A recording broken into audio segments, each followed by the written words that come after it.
So, anong pang-ilang?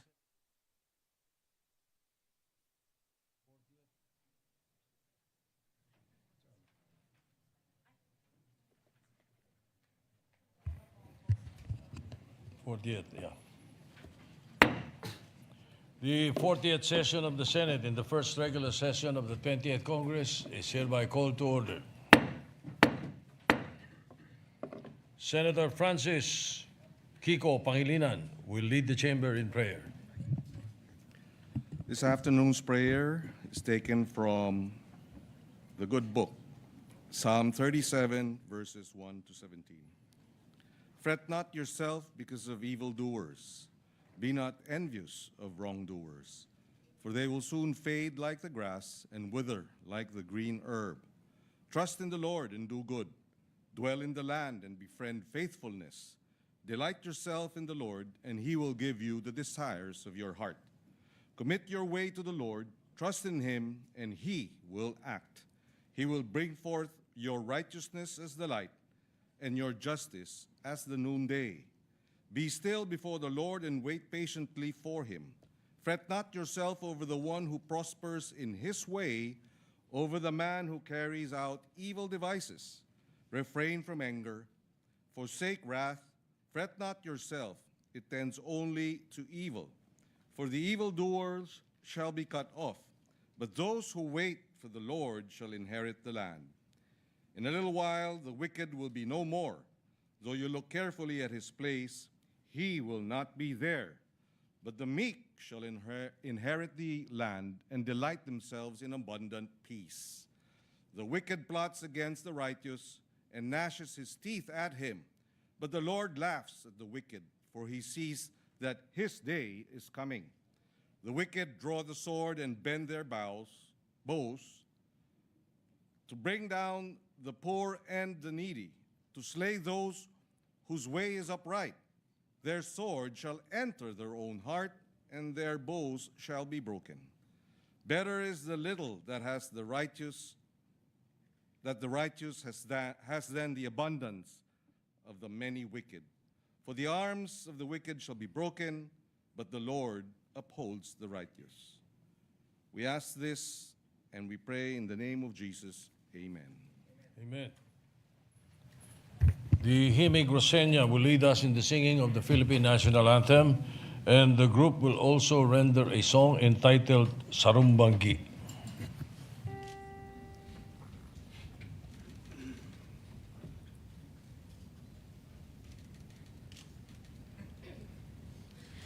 Bayang magiliw, belas ang silanganan, alab ng puso, sa dibdib mo'y buhay. Lupang hinirang, tuyong ka ng magiting, sa manlulupig, di ka pasisingin, sa dagat at bundok, sa simaya, sa langit mong mukha, may nilagang tulang at awit sa paglayang minamahal, ang kislap ng matawat mo'y tagumpay, larang dininig, ang bituin na taraw niyang kailan, pagmalim magdililim, lupa ng araw ng buwan, ating pagsinta, buhay ay langit sa piling mo. Aming ligaya na pag may mga api, ang mamatay ng dahil sa'yo.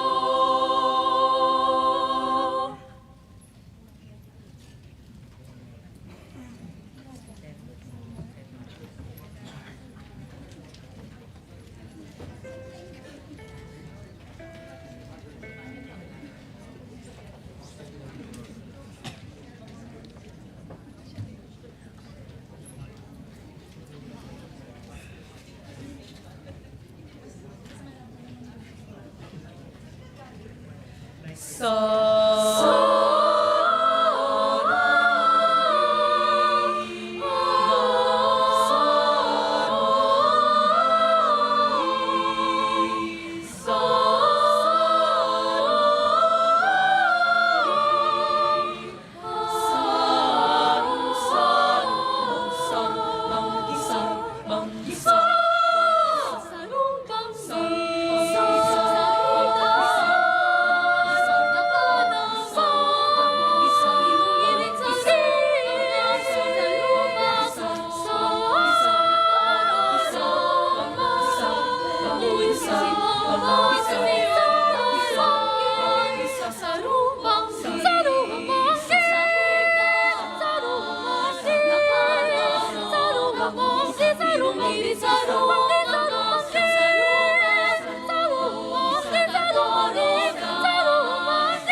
The Secretary will please call the roll. Roll call of members, the Honorable Senator Aquino, Senator Cayetano Alan, Senator Cayetano Pia, Senator De La Rosa, Senator Ejercito, Senator Escudero, Senator Estrada, Senator Gatchalian, Senator Go, Senator Hontiveros, Senator Lacson, Senator Lapid, Senator Ligarda, Senator Marcoleta, Senator Marcos, Senator Padilla, Senator Pangilinan, Senator Tulfo Erwin, Senator Tulfo Rafi, Senator Villanueva, Senator Villar Camil, Senator Villar Mark, Senator Zubiri, Senate President is present. With 23 senators present, the chair declares the presence of a quorum. Majority Leader. Thank you very much, Mr. President. Mr. President, we'd just like to acknowledge the guests in the gallery by, of course, guest of Senator Legarda, Ms. Sonia Mendoza of Mother Earth Foundation, Ms. Aloha Santos, President of the Philippine National Waste Workers Alliance, and Mr. Froilan Grate, Regional Coordinator of GAIA Asia Pacific, Mr. President. We welcome the guests to the Senate. Thank you. Mr. President, I move that we dispense with the reading of the Journal of the 39th Session, Wednesday, January 28, 2026, and consider the same as approved. I so move, Mr. President. Any objection? Chair is none. The journal is approved. Mr. President, may we move to third reading vote? We have one measure here for third reading. I move that we consider for third reading Senate Bill number 1509. This is an act establishing the Philippine Geriatric Center. I so move, Mr. President. Any objection? Hearing none. The 1688, the Senate Bill 1509 is in order. The Secretary will read the title of the measure and conduct a roll call vote. An act establishing the Philippine Geriatric Center, defining its purposes and objectives and appropriating funds therefore. Roll call vote.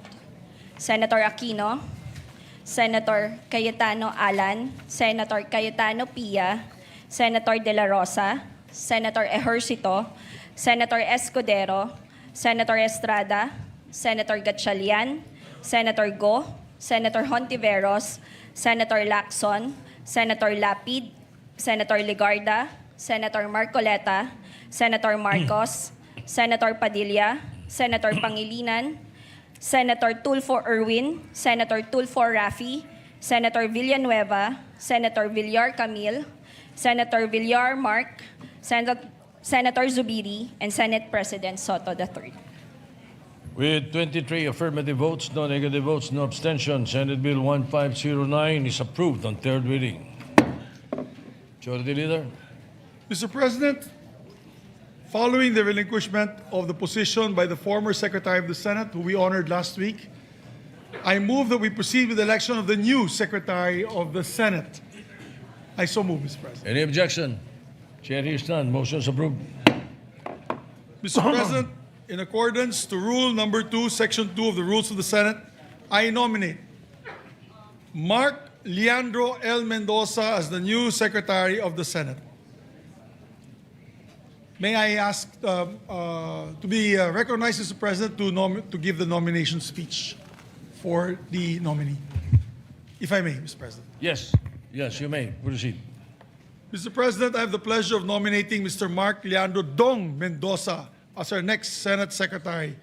The Senate Secretary carries an outsized burden, overseeing all the affairs of the Senate, from its legislative functions to the welfare of its employees. Fortunately for us, Secretary Mendoza is a seasoned government official who has proven to be an astute and reliable leader throughout his time as member of the House of Representatives from 2007 to 2016, as Secretary General of the House of Representatives from 2020 to 2022, and as Presidential Advisor on Legislative Affairs from 2022 to 2025. In all of these roles, Mr. President, he has been an excellent leader, able to make efficient and incisive decisions for our government institutions. As such, Mr. President, I nominate Mr. Mark Leandro Mendoza as our Senate Secretary. This is history in the making, marking the first time that the Secretary General of the House of Representatives will also serve as the Secretary of the Senate. But if there's anyone that we can trust to ably handle the affairs of the Senate with competence and integrity, is Secretary Mendoza. I so move, Mr. President, and we ask for the support of our colleagues. Yes, is there any other nomination? Is there any other nomination?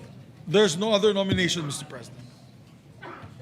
So I would like to entertain a motion to close the period. of Mr. nomination. President, I move to close the period of nomination. Any objection? Hearing none, the motion is approved. Pursuant to the rules of the Senate, there being no candidate for the position of Senate Secretary, the voting shall be viva voce. Those voting for Mark Leandro Mendoza, please say aye. Aye. The members say, those who are against say nay. The ayes have it. Mark Leandro Mendoza is hereby declared and proclaimed as Secretary of the Senate. Thank you, Mr. President. Congratulations to our new Secretary. And we'll proceed, Mr. President, to the election of the Sergeant at Arms. There being, well, is there any I so objection? move, Mr. President. The election, hearing no objection, the election of the new Sergeant at Arms of the Senate is in order. Thank you, Mr. President. Mr. President, in accordance to Rule 2, Section 2 of the Rules of the Senate, I nominate retired Air Force General, Major General Edgardo Rene Samonte as the Sergeant at Arms of the Senate. I so move, Mr. President. Any And objection? Yes, I go have ahead. a speech Please proceed with your prepared for nomination. this. Mr. President, this gentleman, our officer and gentleman, retired Major General Edgardo Rene Samonte, having already served as our Senate Sergeant at Arms during the 18th Congress, knows these halls better than even many of us incumbent senators do. This will simply be a return to service for a man who's already proven himself to be a trusted leader here in the Senate. Before his time in the Senate, General Samonte rendered invaluable service as officer of the Air Force. He brought that Air Force standard of discipline and command to the Senate in 2019 when he was first appointed as a Sergeant at Arms. Here in the Senate, he ensured the safety and security of everyone in the Senate premises, allowing us to carry our legislative functions with the assurance that all is well in the Senate at all times. I thus have the pleasure of nominating General Samonte as serving as our Sergeant at Arms once again. Thank you, Mr. President. Thank you, Majority Leader. Is there any other nomination? There are no other nominations, Mr. President. Move to There close the being period no of other nomination. nomination, nomination is closed. Pursuant to Rule 2 of the Rules of the Senate, there being no other candidate for the position of Sergeant at Arms, the voting will be viva voce. Those voting for retired Major General Edgardo Rene Samonte, please say aye. Those who are against say nay. The ayes have it. Retired Major General Edgardo Rene Samonte is hereby declared and proclaimed as the Sergeant at Arms of the Senate. Mr. President, I move for congratulations to our new Sergeant at Arms, and I move that we have a 1-minute suspension of session to allow both Secretary Mendoza and retired Major General Edgardo Rene Samonte to ascend to the rostrum to take their oath. I so move, Mr. President, for Thank a you. 1 The minute. session is suspended.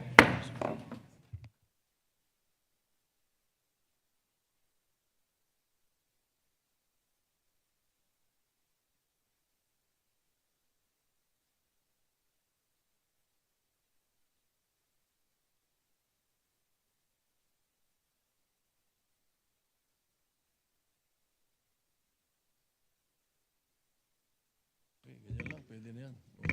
Pwede na yan.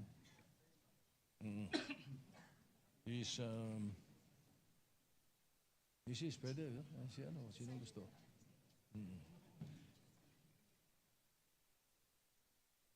Ilan ba yung anak mo?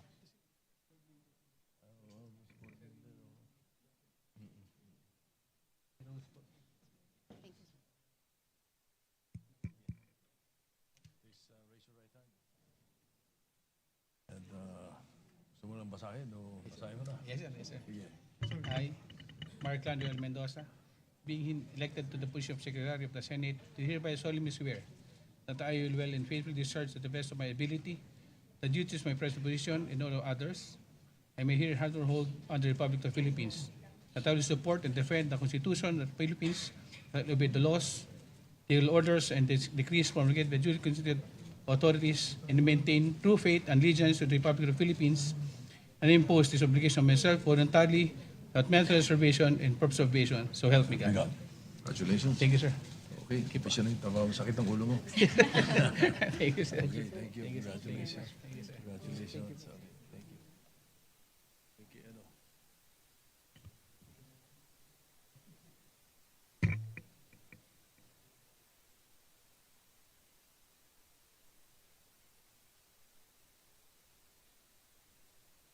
Mrs. Ikaw na rin, taas mo yung, Yes, sir. basahin mo na lang. Oh, sir. I, Sige. Major General Ricardo Rene Monte, having been elected to the position of Sergeant at Arms, do hereby solemnly swear that I will well and faithfully discharge to the best of my ability the duties of my present position and all others I may hereafter hold under the Republic of the Philippines, that I will support and defend the Constitution of the Philippines, that I will obey the laws, legal orders, and decrees promulgated by the duly constituted authorities, and maintain true faith and allegiance to the Republic of the Philippines, and that I impose this obligation upon myself voluntarily without mental reservation or purpose of evasion. So help me God. All right. Congratulations. Thank you, sir. Thank you. Congratulations. Thank you.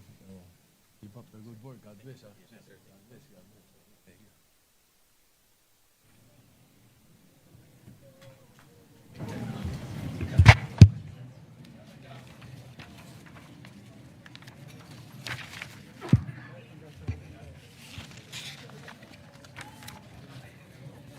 Si Majority.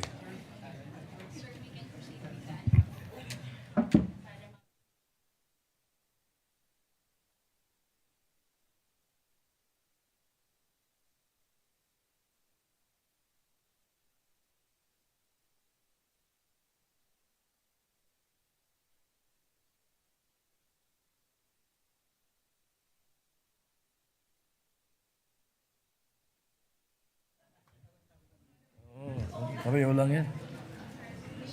The session is resumed. Thank you, Mr. Majority President. Leader. Once again, congratulations to our new Senate Secretary, and we will put him up to the task because I move for the reference of business, Mr. President. I so move. Yes. Trabaho agad, Mr. President. The Secretary will proceed with the reference of business.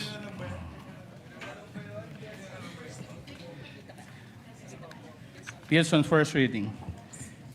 Senate Bill number 1688 titled An Act Amending Republic Act number 6713, also known as an act establishing a code of conduct and ethical standards for public officials and employees to uphold the time-honored principle of public office being a public trust, granting incentives and rewards for exemplary service, enumerating prohibited acts and transactions, providing penalties for violations thereof. Introduced by Honorable Senator Tulfo. Par. Referred to the Committee on Civil Service. Senate Bill number 1689 titled An Act Establishing Green Lanes to Expedite, Streamline, and Automate Permitting and Licensing Process for Strategic Investments in the Philippines. Introduced by Honorable Senator Zubiri. Referred to the Committees on Trade, Civil Service, Ways and Means, and Finance. Senate Bill number 1690 titled An Act Creating a Cacao Research and Development Center, authorizing the appropriation of funds therefore and for other purposes. Introduced by Senator Lapid. To the Committees on Agriculture, Science and Technology, and Finance. Senate Bill number 1691 titled An Act Mandating All Barangays to create a registry of skilled workers to provide funds therefore and for other purposes. Introduced by Senator Lapid. Referred to the Committees on Labor, Local Government, and Finance. Senate Bill number 1692 titled An Act Penalizing the Smuggling of Foreign Currency and Other Monetary Instruments in Bulk into or out of the Philippines. Introduced by Senator Lapid. Referred to Committees on Banks, Ways and Means, and Finance. Senate Bill number 1693 titled An Act Institutionalizing a Grant and Fee Program to incentivize and promote the proper recycling of used computers and establish a national infrastructure for the recycling of used computers. Introduced by Senator Lapid. To the Committee on Environment. Senate Bill number 1694 titled An Act Creating the Department of Disaster Risk Reduction and Management, define its powers and functions and operating funds therefore, introduced by Senator Lapid. Referred to Committees on National Defense, Civil Service, Ways and Means, and Finance. Senate Bill number 1695 titled, An Act Establishing Programs and Services for the Support of the Mental Health and Wellness of Teachers and appropriating funds therefore and for other purposes. Referred to Introduced by Senator Tulfo E. Referred to the Committees on Basic Education, Health, and Finance. Senate Bill number 1696 titled, An Act Establishing a Pre-Employment Loan Assistance Program for Overseas Filipino Workers, appropriating funds therefore and for other purposes. Introduced by Senator Tulfo. Referred to Committees on Migrant Workers and Finance. Senate Bill number 1697 titled, An Act Requiring the Inclusion of Entrepreneurship as a Separate Subject in the Junior and Senior High School Curricula of the K-12 program. Introduced by Senator Villar Mark. Referred to Committees on Basic Education and Finance. Senate Bill number 1698 titled, An Act Enhancing Accessibility in the Voting of Senior Citizens, Persons with Disabilities, Pregnant Women, and Indigenous Peoples, amending for the purpose of Public Act number 10366, or an act authorizing the Commission on Elections to establish precincts assigned to accessible polling places, exclusively persons with disabilities and senior citizens, and providing for funds therefore. Introduced by Senator Villar Mark. Referred to the Committees on Electoral Reforms, Social Justice, and Finance. Senate Bill number 1699 titled, An Act Prohibiting Game Fixing and Providing Penalties for Violation therefore. Introduced by Senator Villar Mark. To the Committees on Sports and Games and Amusements. Senate Bill number 1700 titled, An Act Establishing Migrant Filipino Youth Tests in all Philippine Embassies. Introduced by Senator Villar Mark. To the Committees on Foreign Relations, Youth, and Finance. Senate Bill number 1701 titled, An Act Establishing the Philippine Entrepreneurs Academy and providing funds therefore. Introduced by Senator Villar Mark.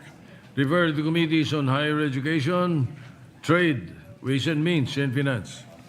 Senate Bill number 1702 titled, An Act Strengthening Local Sports Programs to Develop Young Athletes and Operating Funds thereof. Introduced by Senator Villar Mark. To the Committees on Youth, Sports, and Finance.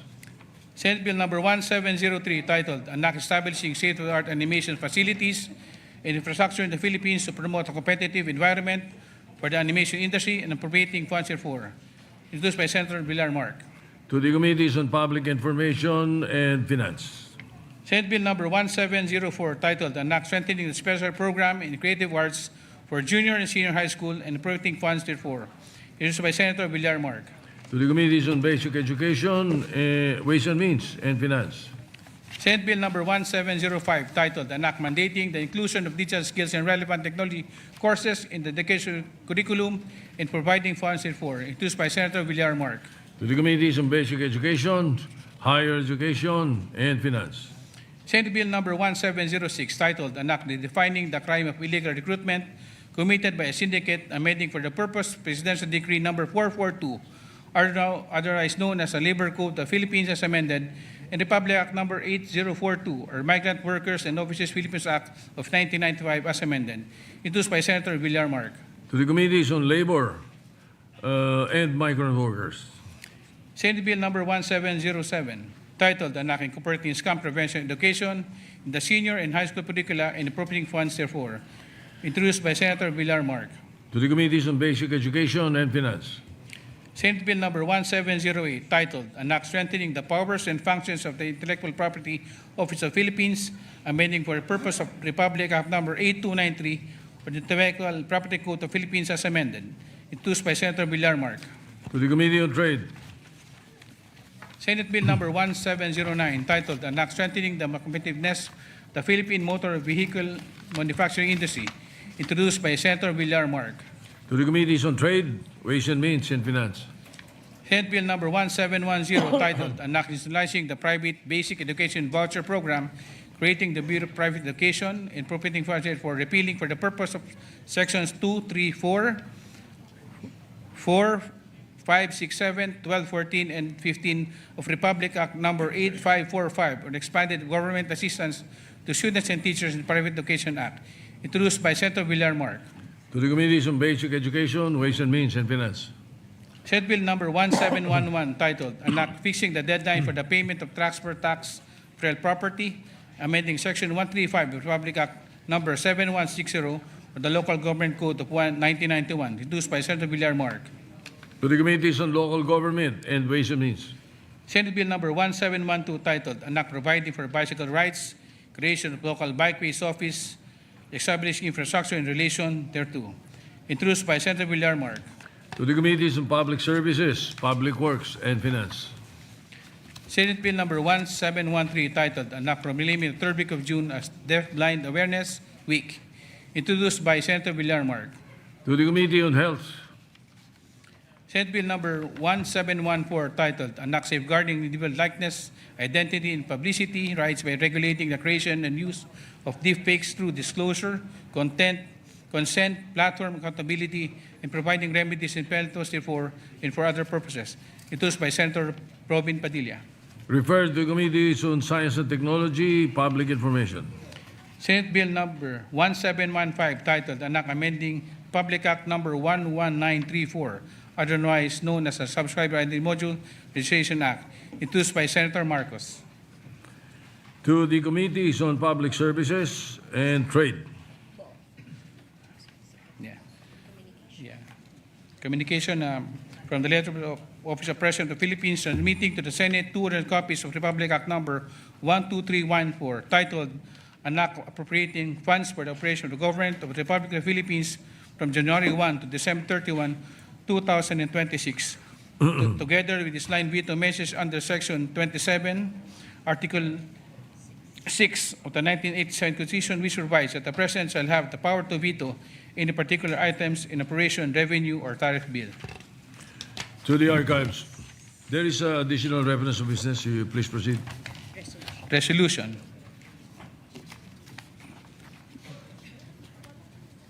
Concurrent resolution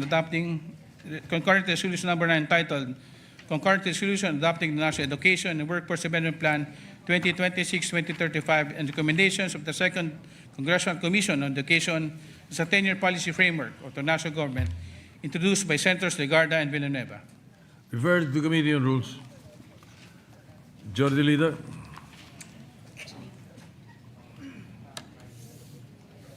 Thank you very much, Mr. President. Mr. President, for the record, Senator Robin Padilla would just like to insert into the records his explanation of vote in the Geriatric Center bill. Mr. President, for the record. Right. Senator Joel Villanueva and Senator Robin Likewise. Padilla. Yes. Likewise. All right. Thank you. So inserted. Mr. President, I move that we consider Senate Concurrent Resolution number 8, taking into consideration Senate Concurrent Resolution number 9. I so move, Mr. President. Any objection? Hearing none, consideration of the Senate Concurrent Resolution number 8, taking into consideration Senate Concurrent Resolution number 9 is in order. Yes, Mr. President, this is the resolution adopting the National Education and Workforce Development Plan of 2026 to 2035 and recommendations of the Second Congressional Commission on Education as the 10-year policy framework of the national government. Mr. President, to sponsor the measure, may we recognize Senator Bam Aquino, Mr. President. Senator Bam Aquino is recognized to sponsor the measure.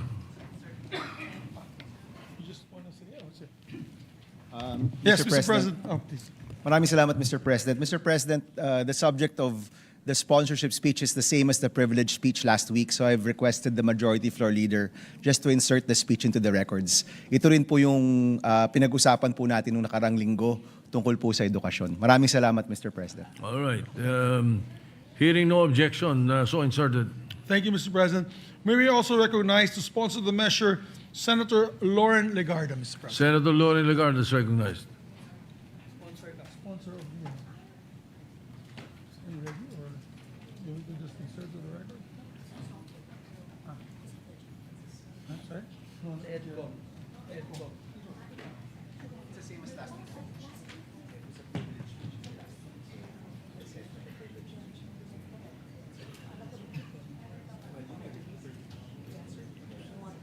Oh, it's up to you.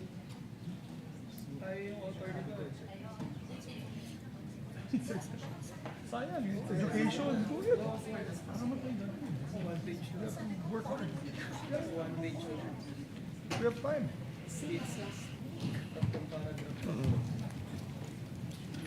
Mr. President, distinguished colleagues, I rise today to sponsor Senate Concurrent Resolution number 09, co-signed by Senator Joel Villanueva, which seeks to adopt the National Education and Workforce Development Plan for 2026 to 2035, together with the recommendations of the Second Congressional Commission on Education, or EDCOM-2, as the 10-year policy framework of the national government. This resolution is born out of a simple but difficult truth.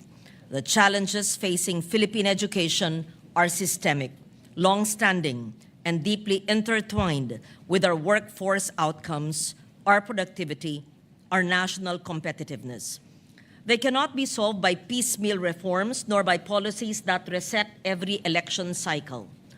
For the past 3 years, EDCOM-2 has undertaken an exhaustive, evidence-based diagnosis of our education system, from early childhood to tertiary education and technical vocational training. Its work has been grounded in research, consultation, and rigorous policy analysis. The result is a clear diagnosis and, more importantly, a coherent roadmap for reform. What this resolution proposes is not new bureaucracy, not automatic spending mandates, not executive micromanagement. What it proposes is policy discipline. By adopting a 10-year National Education and Workforce Development Plan, Congress is asserting continuity. We are saying that education reform must outlast administrations, align agencies, and be sustained across budget cycles. In the same way that fiscal policy is guided by a medium-term framework, education reform must be anchored on a long-term evidence-based plan. The resolution identifies priority areas for reform, among them early childhood development, classroom congestion, learning recovery, teacher support, digital connectivity, stronger school-to-employment pathways, and closer alignment between education and labor market needs. These priorities are not aspirational slogans. They are grounded in data, shaped by experience, responsive to the realities faced daily by our learners and teachers. Equally important, this resolution recognizes the role of Congress beyond legislation.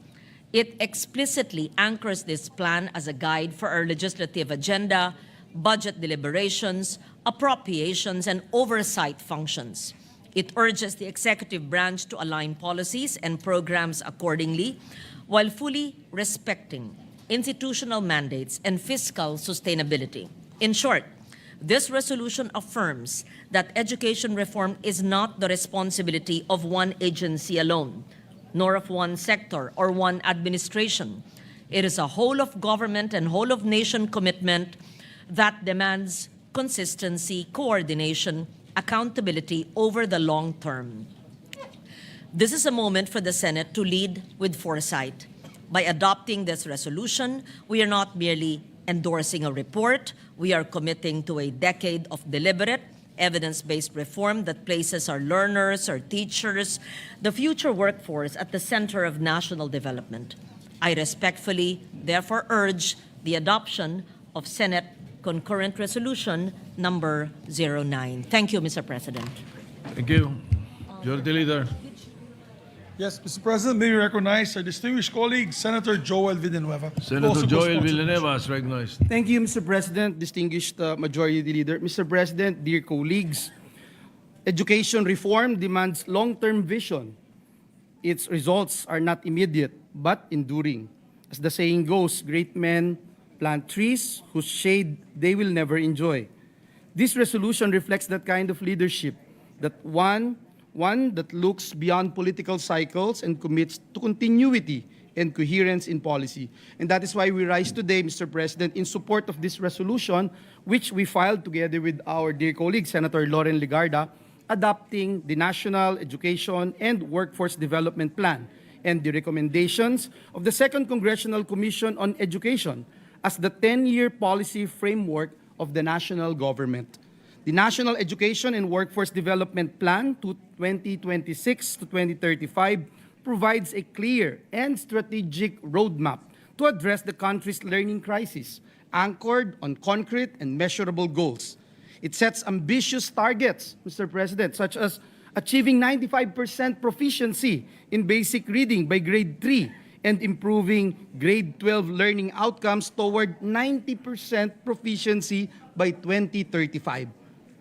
It calls for strengthening foundational learning, expanding access to early childhood education, ending mass promotion, and aligning education with workforce needs so that our learners are not only educated, but truly prepared for work and life.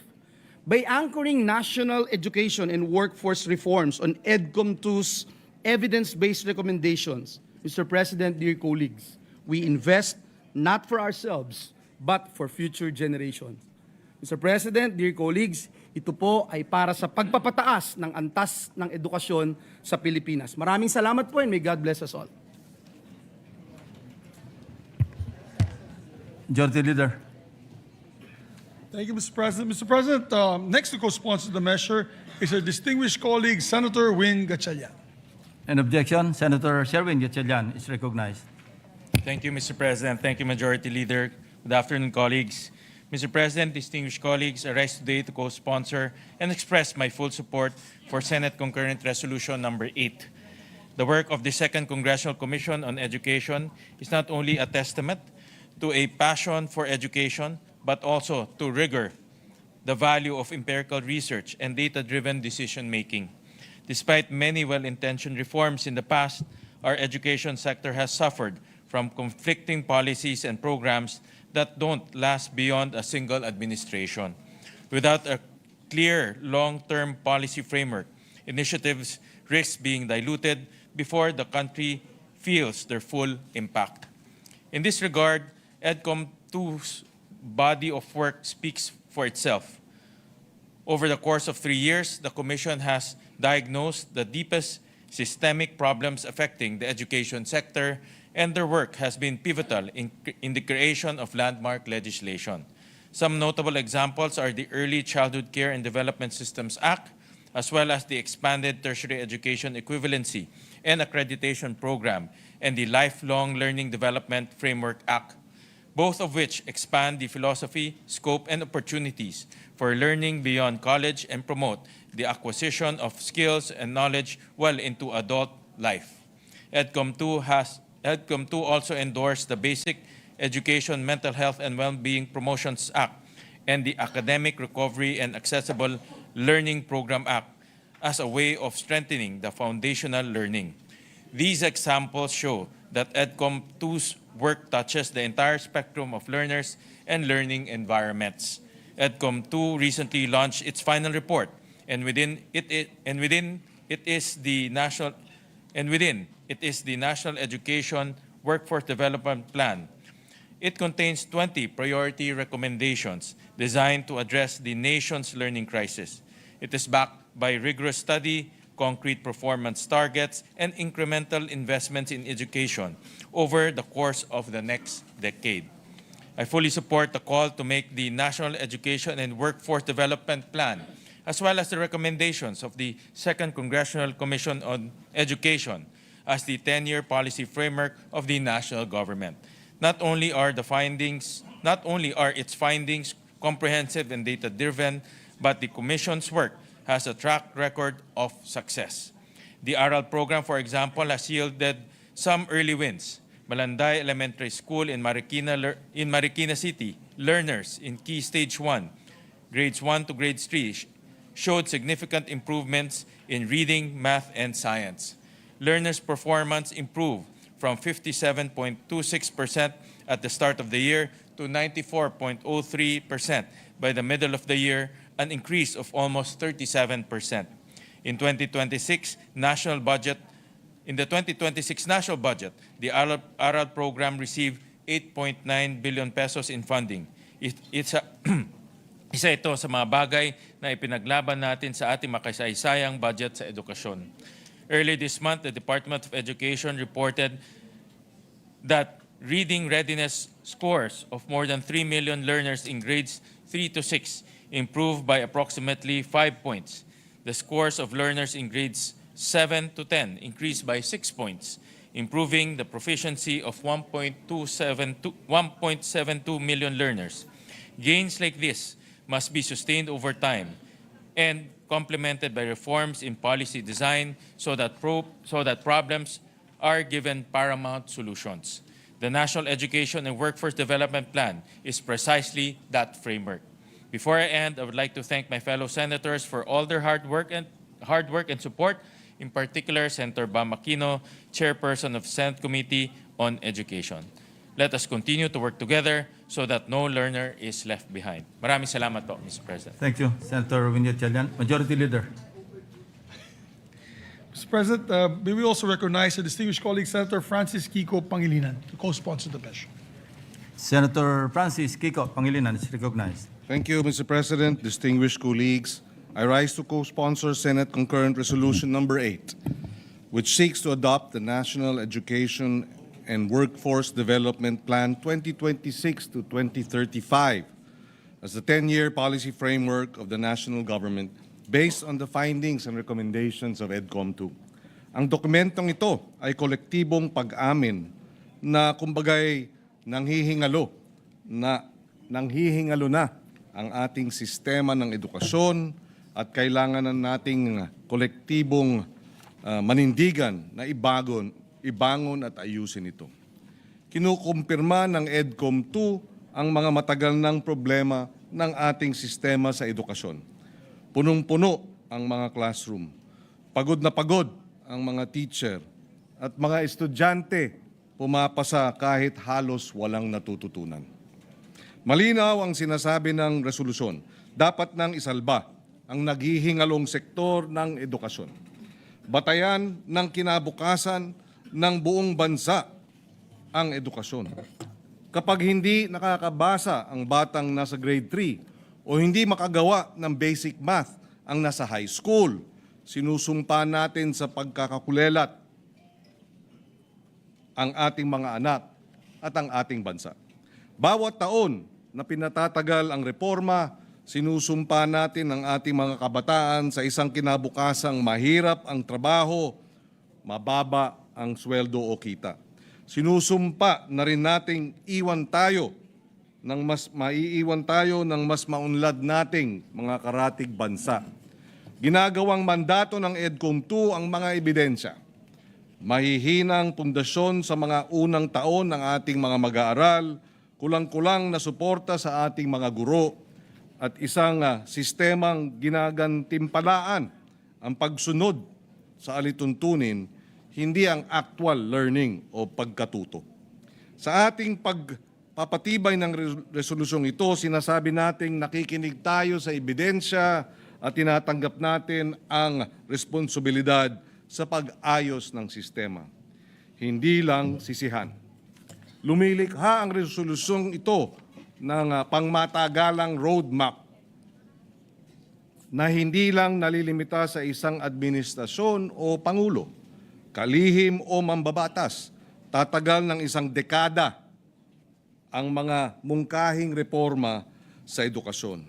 At inaangkla natin ang mga reforma sa isang malinaw, time-bound na plano sa pagpapatibay ng parehong kapulungan ng Kongreso. Binibigyan natin ang buong sistema ng pagkakataong lumaban kahit mag-iba-iba pa ang hangin ng politika, ika nga. Tapos na ang trabaho ng EDCOM 2, umpisa na ang trabaho natin. Itutugma na natin ang mga pangako sa ilalaang budget. Ipapatupad na natin ang mga batas na magbabangon at magpapatibay ng ating sistemang edukasyon. Naumpisahan na natin ang mga sumusunod. Mas mataas na puhunan para sa early childhood nutrition, lalo na sa first 1,000 days ng ating mga mag-aaral sa pamamagitan ng school-based feeding program at supplemental feeding program.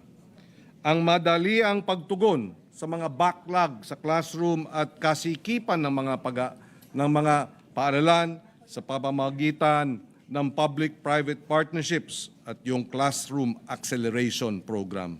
At ang pagtaas hanggang 4% ng GDP ang budget para sa edukasyon.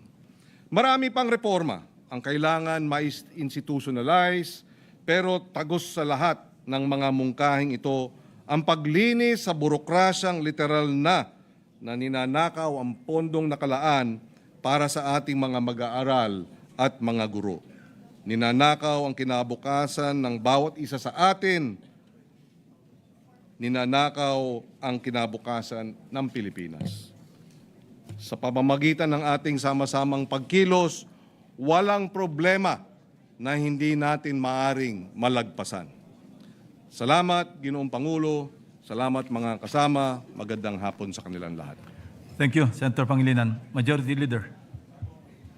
Sure. Yes, thank you, Mr. President. We'd like to recognize Senator Pia Cayetano also to co-sponsor the measure, and after which the Minority Leader as well would like to. Senator Pia Cayetano is recognized.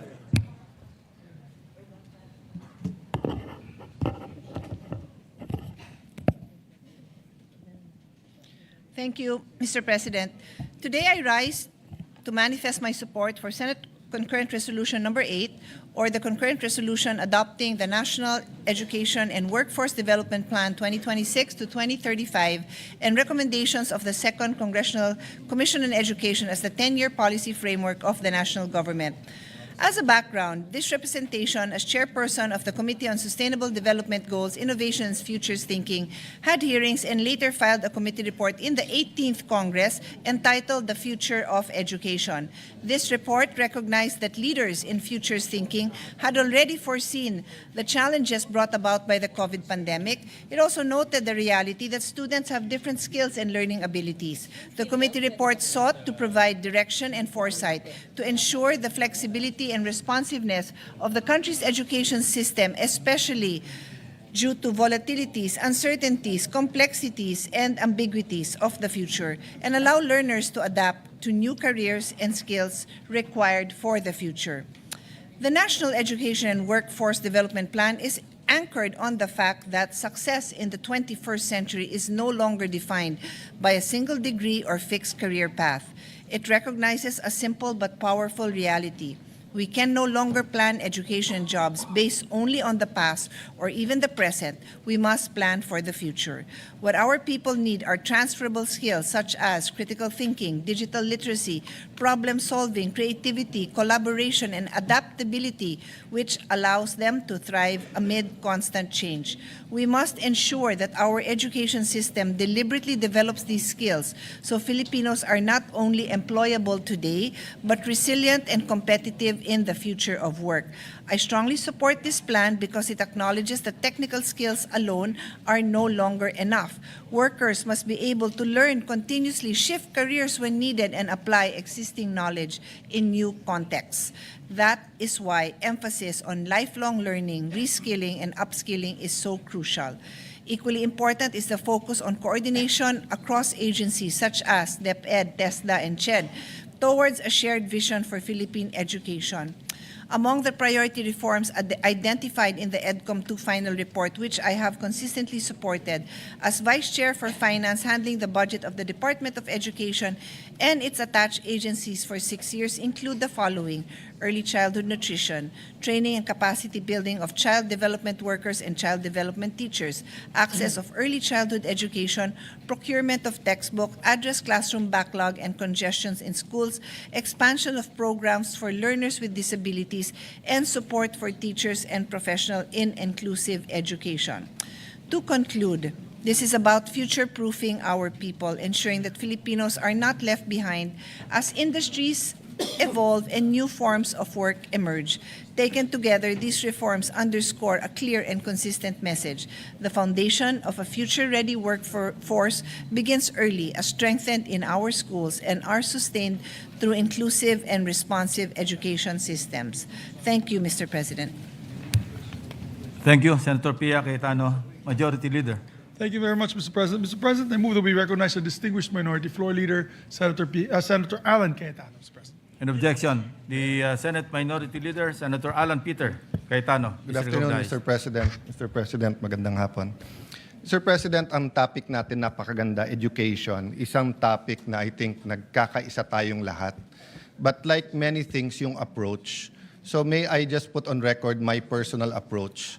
The first book I believe in is, of course, the Bible.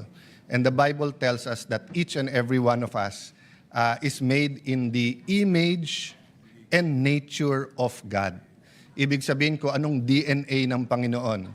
Yun din ang DNA natin. Therefore, learning, continuous learning, improvement of oneself is one of the most important aspects of being human, being God's children. The Bible is a book of power and principle. Ang principle, kung anong ating itatanim, yun ang ating aanihin. So hindi natin pwedeng sabihin, kokonti ang ating itatanim sa edukasyon, tapos malaki aanihin natin. Di natin pwedeng sabihin, mangga itatanim natin, santo lang ating ang magiging bunga. In that area, Mr. President, of course, I recognize the Senate presidency of Senator Soto, of Senator Win Gatchalian, of this whole chamber in may I call it the best education budget since the 1987 Constitution. But of course, we have to be able to judge something based on potential. Potentially, the whole 500 billion na tinanggal sa DPWH ay pwedeng nilagay sa education.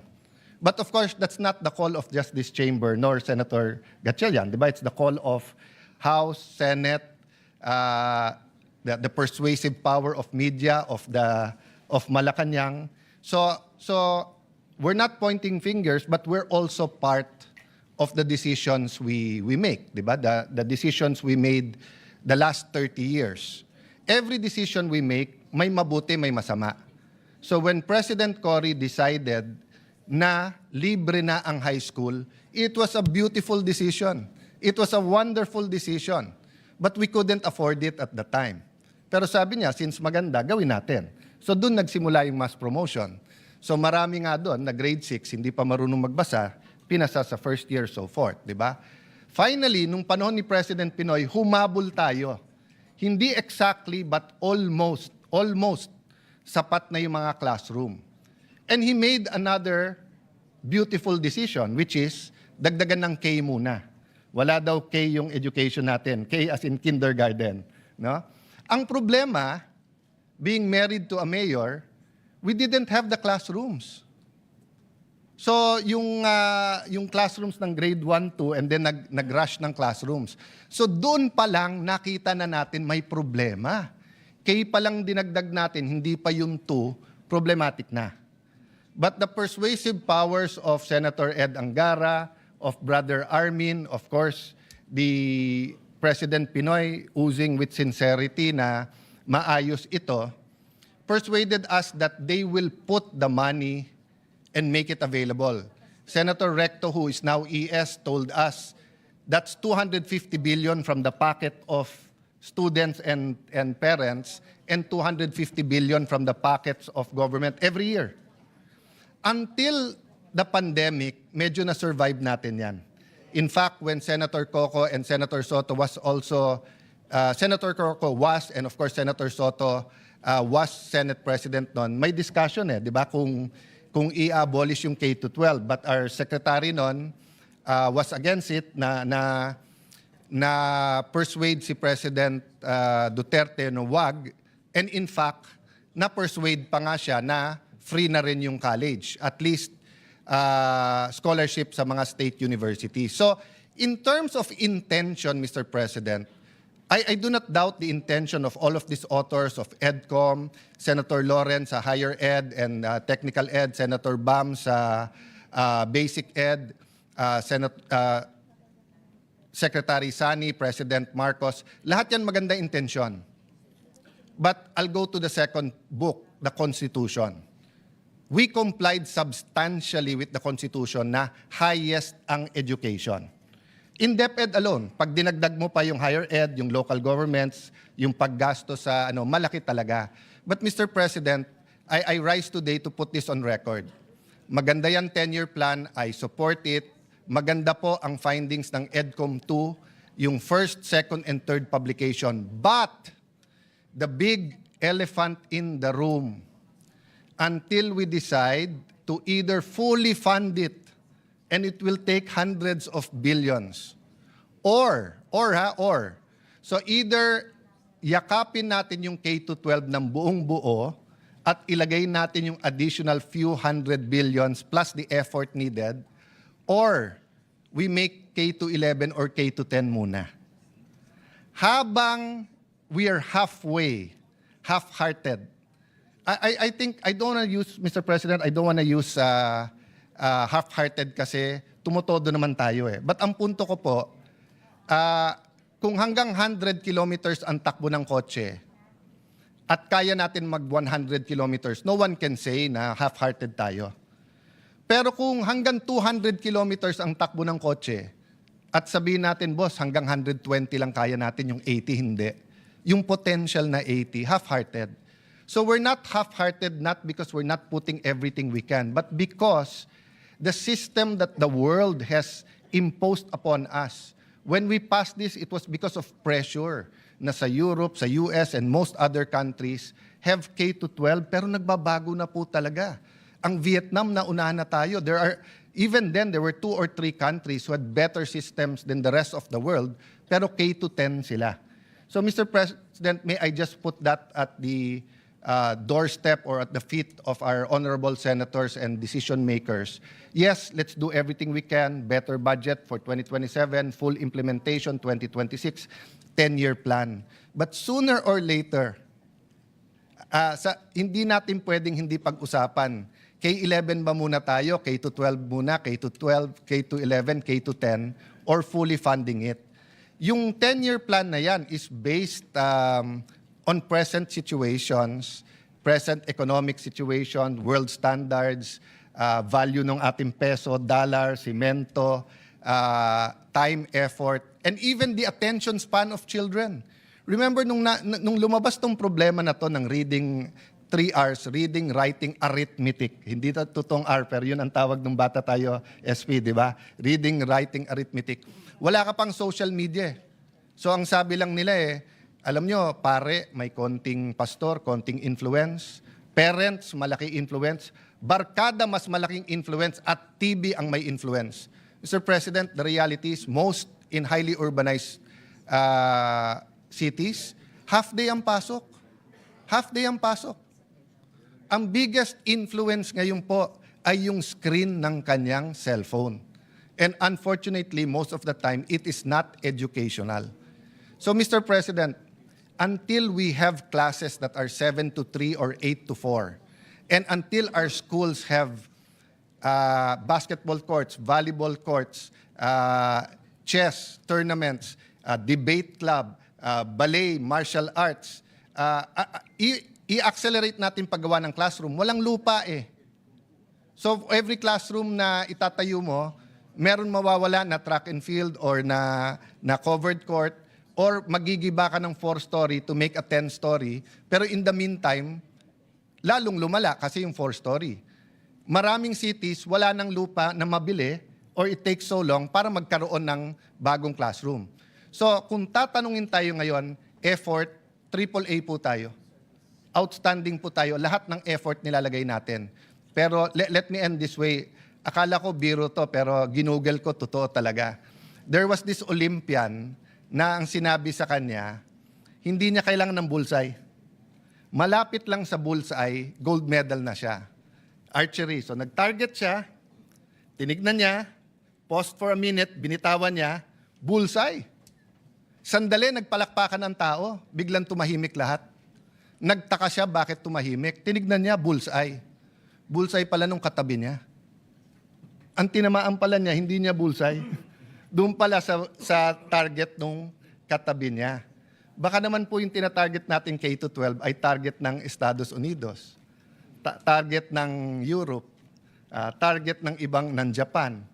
Pero sa Pilipinas po, kailangan natin linawin ang ating target. Thank you, Mr. Majority Leader, Mr. Senate President, for this opportunity. Thank you, Senator Cayetano. Majority Leader. Thank you very much, Mr. President. With that, no other member wishes to sponsor the measure. I move to close the period of sponsorship, Mr. President. Any objection? Hearing none, motion is approved. There are no members who wish to make amendments to the concurrent resolution. I move, Mr. President, we adopt concurrent Senate Resolution number 8, taking consideration Senate Concurrent Resolution number 9. I so move, Mr. President. Any objection? Hearing none, the motion is approved. Thank you very much, Mr. President. Before we act on the other, yes, the resolution has been approved. Mr. President, with no other, we will pause for the agenda and recognize our distinguished Senate President for availment of the privilege hour, Mr. President, to give his privileged speech. Is there an objection? Hearing none, the Senate President, Senator Vicente Tito Soto III, is recognized. Thank you, Mr. President. Mr. President, my esteemed colleagues, I beg your indulgence. I really intended to deliver a privileged speech today, but would probably be delivering a full-blown privileged speech on Wednesday. Today, I would rather, after consulting the man in the middle cross, I decided that instead of delivering a privileged speech, I would like to insert into the records of the Senate 2 articles, 2 birds with 1 stone, 2 topics. Articles written by Father Angilio Calangan Aquino and former Senator Francisco Kit Tatad, dated today in the Manila Times. This is hitting 2 birds with 1 stone, Mr. President, and I feel that this will be a valuable reference and insight to consider for our colleagues, for future researchers, for scholars, and pertinent committees of the Senate. So I so move that we insert into the records such, Mr. President.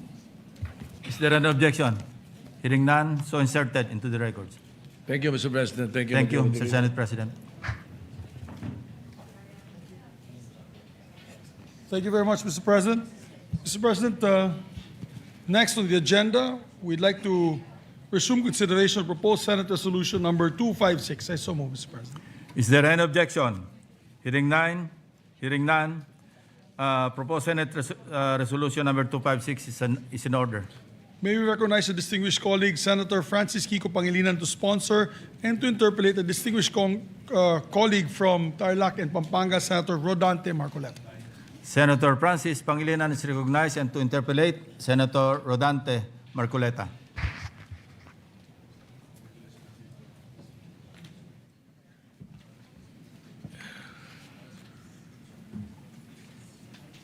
Thank you, Mr. President. We are ready to respond to the questions and the interpellation of the good senator, my fellow Kapampangan, my kabalin, Senator Marcoleta. Thank you, Mr. President. I'd like to thank my colleague from the gentleman from Pampanga and Quezon City for having readily accepted questions from this representation. Mr. President, in the sponsorship speech of the Honorable Senator from Pampanga and Quezon City, he said that the resolution will signal our resolve to prevent China from claiming 500,000 square kilometers of our exclusive economic zone. I'd like to ask the gentleman, Mr. President, where did he get his data of 500,000 square kilometers? Yes, Mr. President, the data was taken from the computations based on the Philippines 200 nautical miles exclusive economic zone, Mr. President, and juxtaposed with the claim of China in the 10-dash line, wherein about 90% of the West Philippine Sea, South China Sea, is being claimed by them.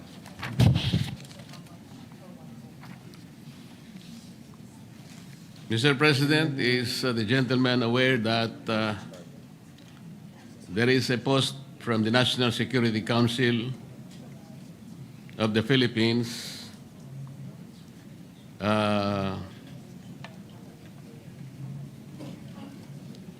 saying that our West Philippine Sea is approximately 381,000 square kilometers?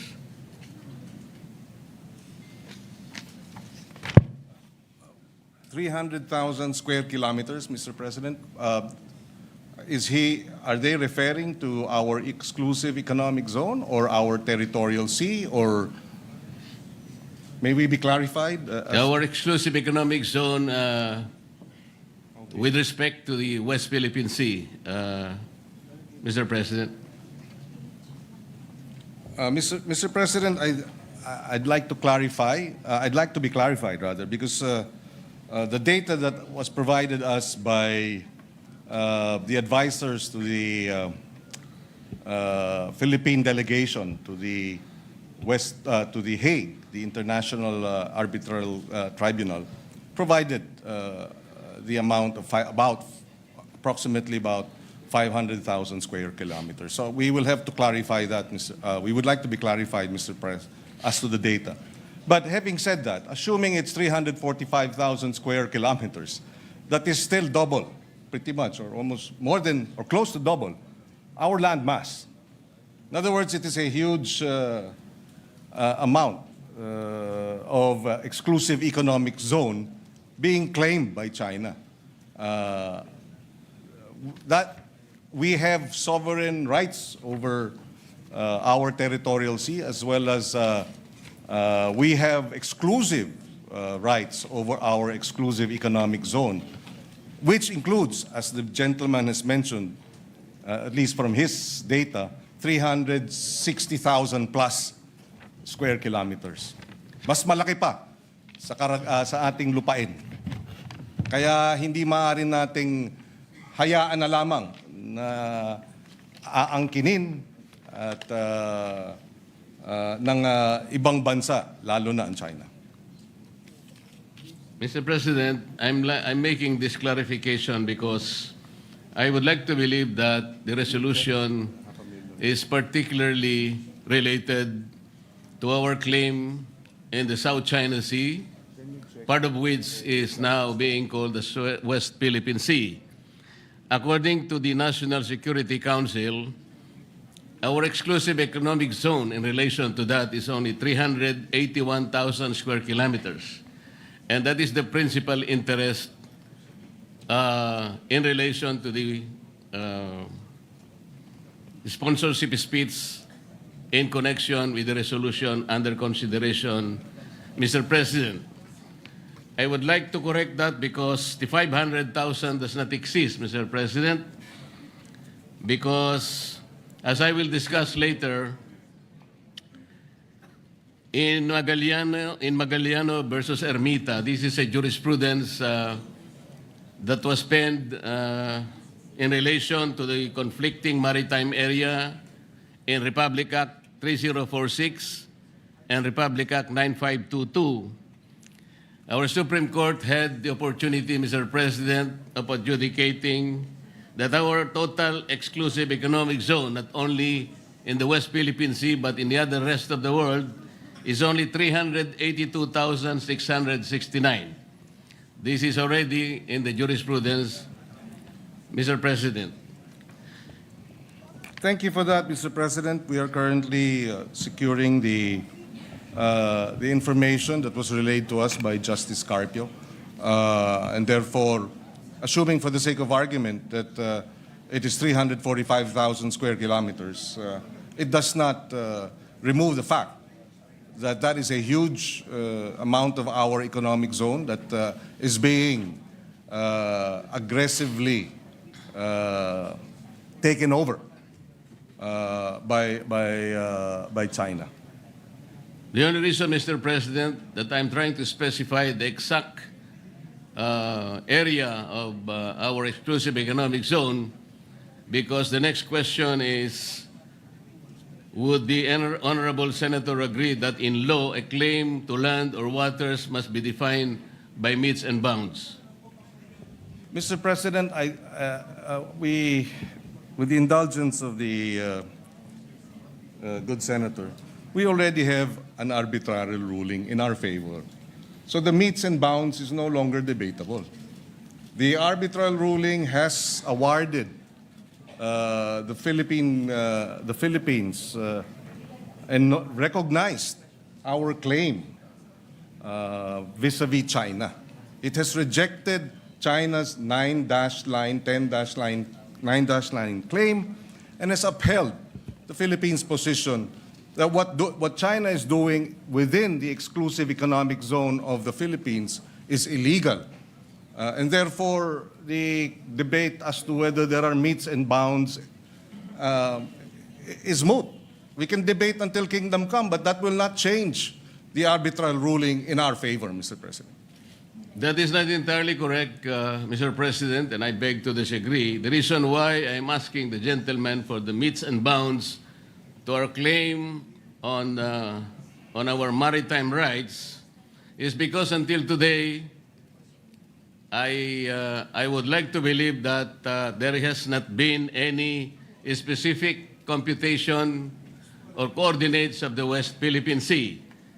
I'd like to ask if is the limit of our exclusive economic zone is specifically the 200 nautical miles from our archipelagic baseline, or is it provided under Administrative Order Number 29, the westernmost boundary of the Calayan Island Group, as defined under Presidential Decree 5096, or is it defined under Republic Act 9522 of 2009, or Republic Act number 12064 of 2024?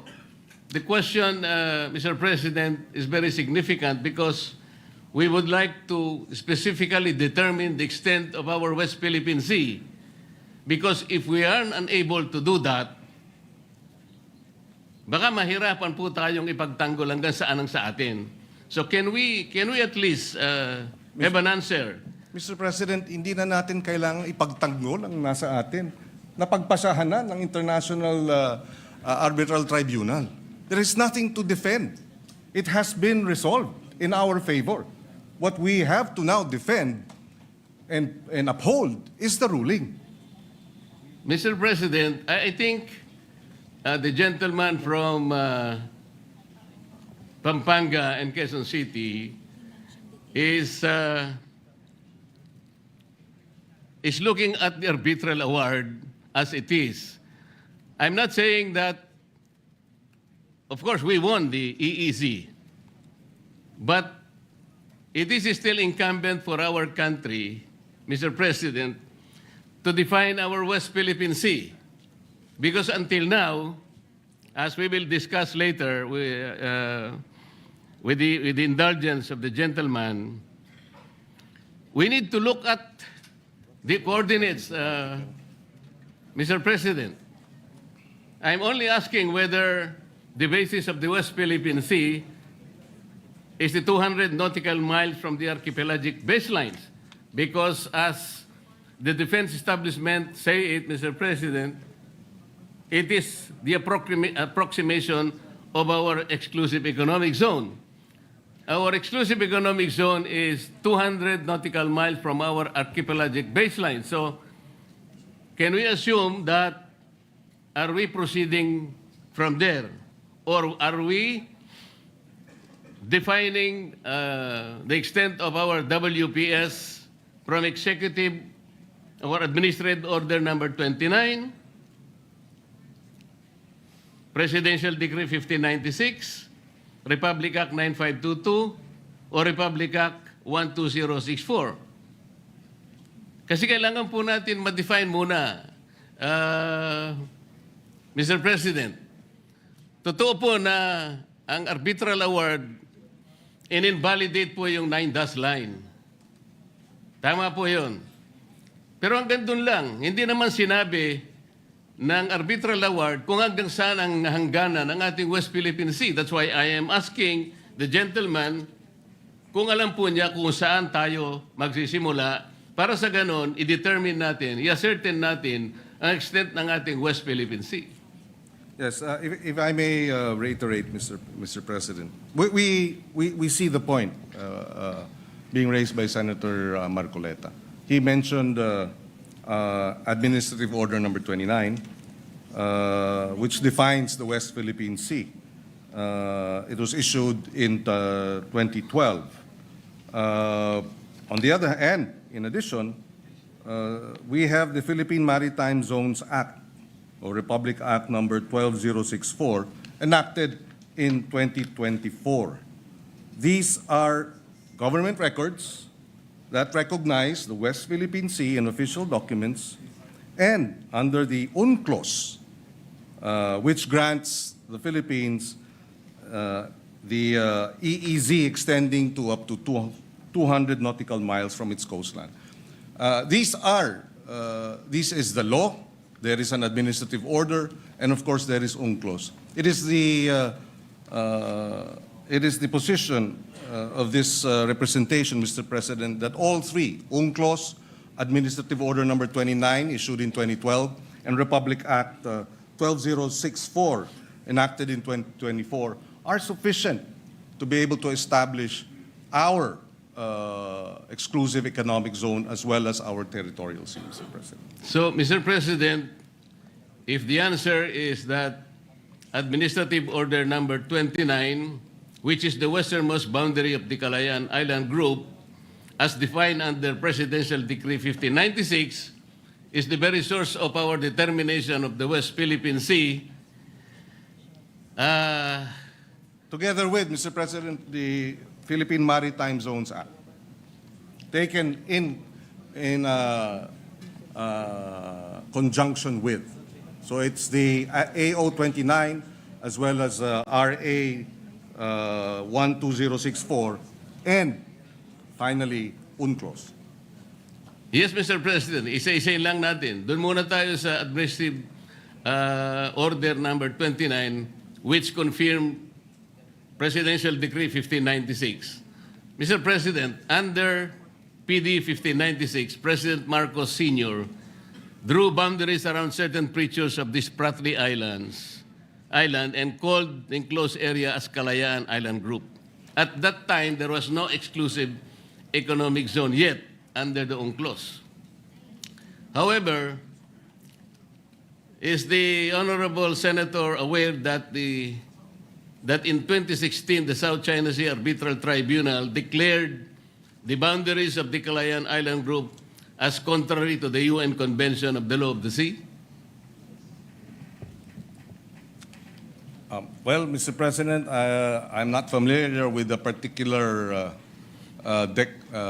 findings, but that is, to me, again, immaterial in the context of the award of the International Tribunal.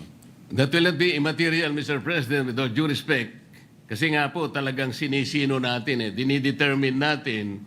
Kung gagamitin po natin yung Presidential Decree 1596, sabi po ng Arbitral Tribunal, contrary po yun sa UN Convention of the Law of the Sea. Basahin po ninyo yung Arbitral Award. Nandun po yun sa paragraphs 573 to paragraphs 576. Sabi po niya, China and the Philippines has no right to enclose the Spratly Islands, with the system of archipelagic or strait baselines, as though there is a single group islands or an offshore archipelago. Yun po yung sinabi. Kaya nga po, I am pointing this out, hindi natin magagamit yung 1596, not even Administrative Order 29. Kung sasabihin naman po natin, Mr. President, yung 9522 na banggit nila, is the Honorable Senator aware that Republic Act 9522 merely defined the Philippine archipelagic baselines from which to measure the territorial sea, exclusive economic zone, and continental shelf. Yun lang po ang ginawa noong 9522. Wala po siyang kinalaman in the determination of the exact area of the West Philippine Sea. Na-define lang po yung mga baselines natin para doon natin kwentahin yung ating territorial sea, yung ating exclusive economic zone, at saka yung ating continental shelf. Alam natin, ang EEZ at saka continental shelf, 200 nautical miles from the baseline. Territorial sea is 12 nautical miles from the baseline. Ngayon po, Mr. President, kung halimbawa ay babanggitin natin ang Republic Act 12064, ito po yung 2024 law, ang may problema po ito Section 2 of Republic Act number 12064 defines the West Philippine Sea as follows. The maritime zones of the Philippines on the western side of the Philippine archipelago, including the Luzon Sea and the territorial seas of Bajo de Masinloc and the maritime features of the Calayan Island Group, shall collectively called the West Philippine Sea. Ano pong problema nito, Mr. President, Your Honor? Based on that definition, would the Honorable Senator agree that the westernmost limits has two elements? Yung 200 nautical mile limit of the Philippine Exclusive Economic Zone and Continental Shelf, and the 12 nautical limit of the enclave territorial sea of high tide elevations of Kalayaan Island Group, including those outside the Philippines Exclusive Economic Zone. Hindi rin po natin magagamit yung 200 nautical mile limit, Mr. President. Bakit po? Alam po ba ng ating honorable gentleman from Pampanga and Quezon City na pag ginamit po natin yung West Philippine Sea na 200 nautical mile limit ng ating exclusive economic zone, 17 features po ng Calayan Island Group ang mawawala sapagkat wala po siya. Hindi siya na-enclose ng 200 nautical miles. Alam din po ba ng ating honorable senator that four of those features would fall outside the definition of the West Philippine Sea as occupied by the Philippines. Ito pong apat na ito ay okupado na ng ating bansa. Ngunit wala po siya sa 200 nautical miles Katulad po ng Pag-asa na tinatawag na Tito Island. It's 227 nautical miles to Palawan. Parola or Northeast K, 240.2 nautical miles to Palawan. Kota or Laita Island is 207 nautical miles to Palawan. And Lakiam K, 203.7 nautical miles to Palawan. Are you aware, Mr. President, that these features are separated by high seas? Ito pa po ang problema Kaya po nagiging importante na kailangan po natin munang pag-aralan hanggang saan eksakto po ang coordinates ba ng ating West Philippine Sea. Dito po sa binabanggit nating mga batas sa ngayon, kung titingnan natin, hindi po natin sila magagamit, Mr. President. Kaya napakahirap po ngayon nating sagupain yung mga pananaw na parang may nag-aangkin ng atin pero hindi pa natin ma-define kung ano talaga yung atin. Kaya po dito ako nagsisimula, Mr. President. Mr. President, if I may be allowed, again, I don't see the point. Are we trying to say here that the arbitral ruling was erroneous and therefore we should stop claiming what was awarded us? I don't see the logic, Mr. President. We were awarded by the arbitral tribunal. It is ours. Now, is the gentleman saying the tribunal was mistaken and therefore what was awarded to us should not have been awarded to us because of these problematic, well, at least from the point of view of the good senator, problematic definition of what the West Philippine Sea is? I beg to disagree, Mr. President. Besides, the arbitral ruling did not touch on the issues being raised today by the good senator.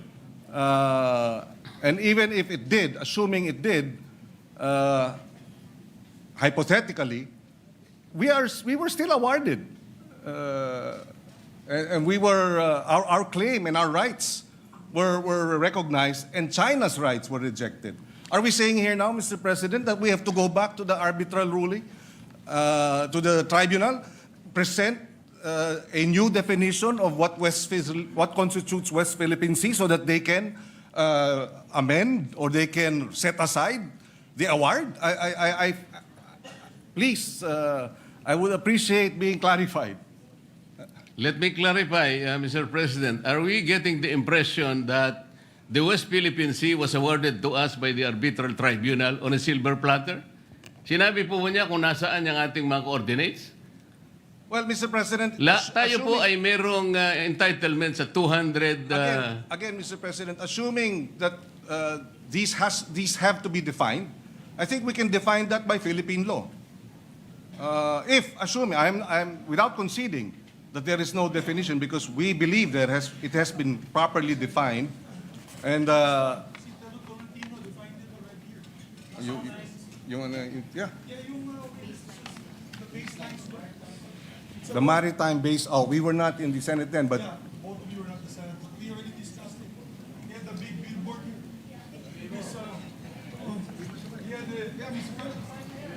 Mr. President, may I, Mr. President? The majority leader With is indulgence to recognized. those who were With not the permission of course, Yes, with the permission of the two yes, gentlemen. Senators Pangilinan and Rodante Mac. Yes, for the indulgence of our colleagues who were not here, the 19th Congress, namely Senator Pangilinan, yourself, Mr. Senate President Pro Tempore, the Senate President, and Senator Marcoleta.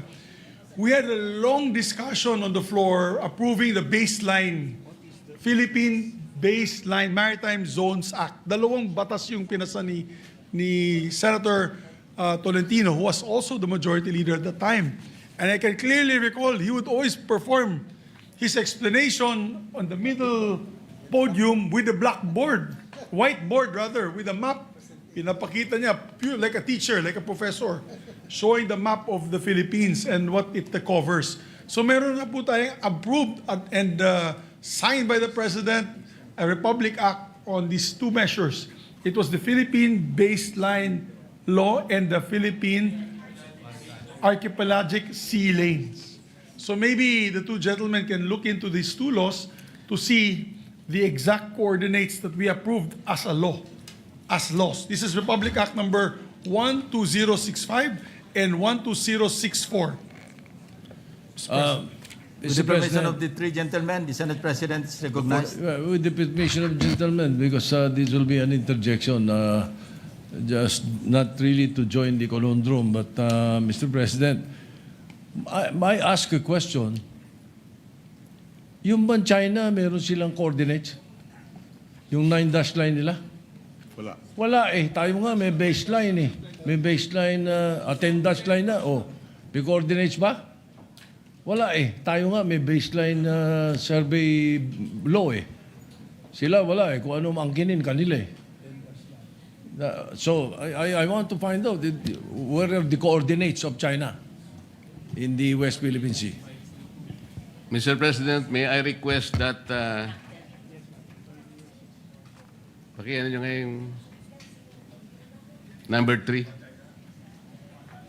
Mr. President, while we're doing some administrative matters, just for the record, because earlier our data or our assertion that about 500,000 square kilometers of our exclusive economic zone and territorial sea and sovereign waters is being claimed.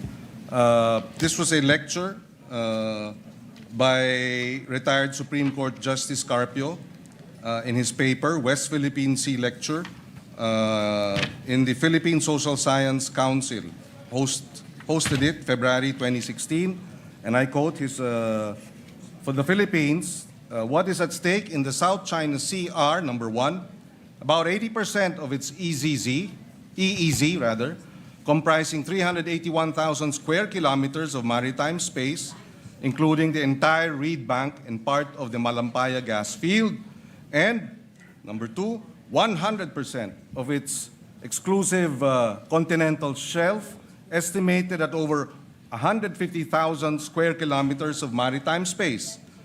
Either the Philippines keeps this, and I quote, maritime entitlements, or we lose them to China, according to the retired justice. And he added, effectively, China's 9-dash line claim encroaches on over 531,000 square kilometers of Philippine EEZ and continental shelf, including all the fishery, oil, gas, and mineral resources found within this vast area, which is larger than the total land area of the Philippines. This Chinese aggression, according to Chief former Justice Carpio, is the gravest external threat to the Philippines since World War II. Mr. President, ang binanggit niya kanina ay pinagsama-sama po niya yung exclusive economic zone at saka yung continental shelf. Talaga po nga abot kayo ng 500,000 square kilometers. Ang pinag-uusapan po natin, exclusive economic zone lang. Kaya po Mr. tayo President. nakukumpyos. Kanina po tinatanong kung merong coordinates ang China. Ayan po yung mapa ng China. Makikita po ninyo yung 6.1. Kapag yan po ay tiningnan ninyo at pinag-aralan po ninyo yan po ay nakatala doon sa International Hieroglyphics Organization or S23. Lahat po ng coordinates nandyan. Kaya nga po pinoproblema natin, hanggang ngayon, wala pa po tayong ganyan.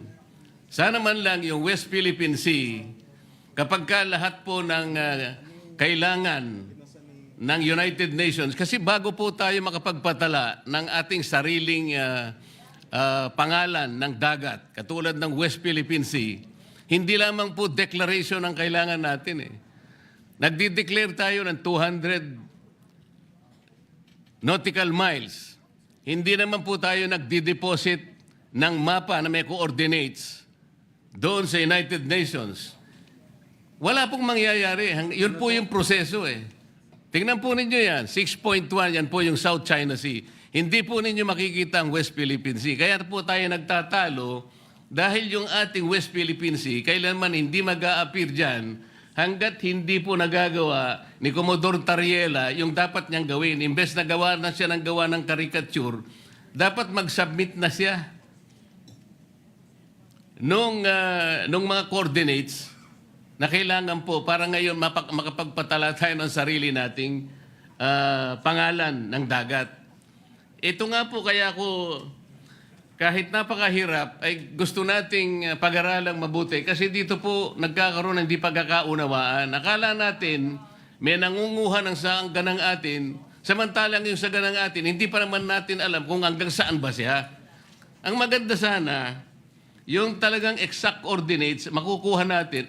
Pero paano po natin magagawa, Mr. President? Ino-occupy natin, for example, yung munisipyo ng Pag-asa. Labas yun sa ating exclusive economic zone. Paano natin guguhitan yun halimbawa? Labas sa ating exclusive economic zone, samantalang yung Pag-asa, nandun na sa high seas. Hindi po pwede mangyayari, Mr. President, because that is violative of the UNCLOS. Hindi po tayo pwedeng tumahak sa high seas. At magliliprag po siya from the exclusive economic zone para enclose niya lamang, for example, yung Parola, yung Tito, yung sinabi nating 4 kanina na bahagi na inoccupy ng ating bansa, ngunit labas po ng exclusive economic zone. Paano ngayon yun?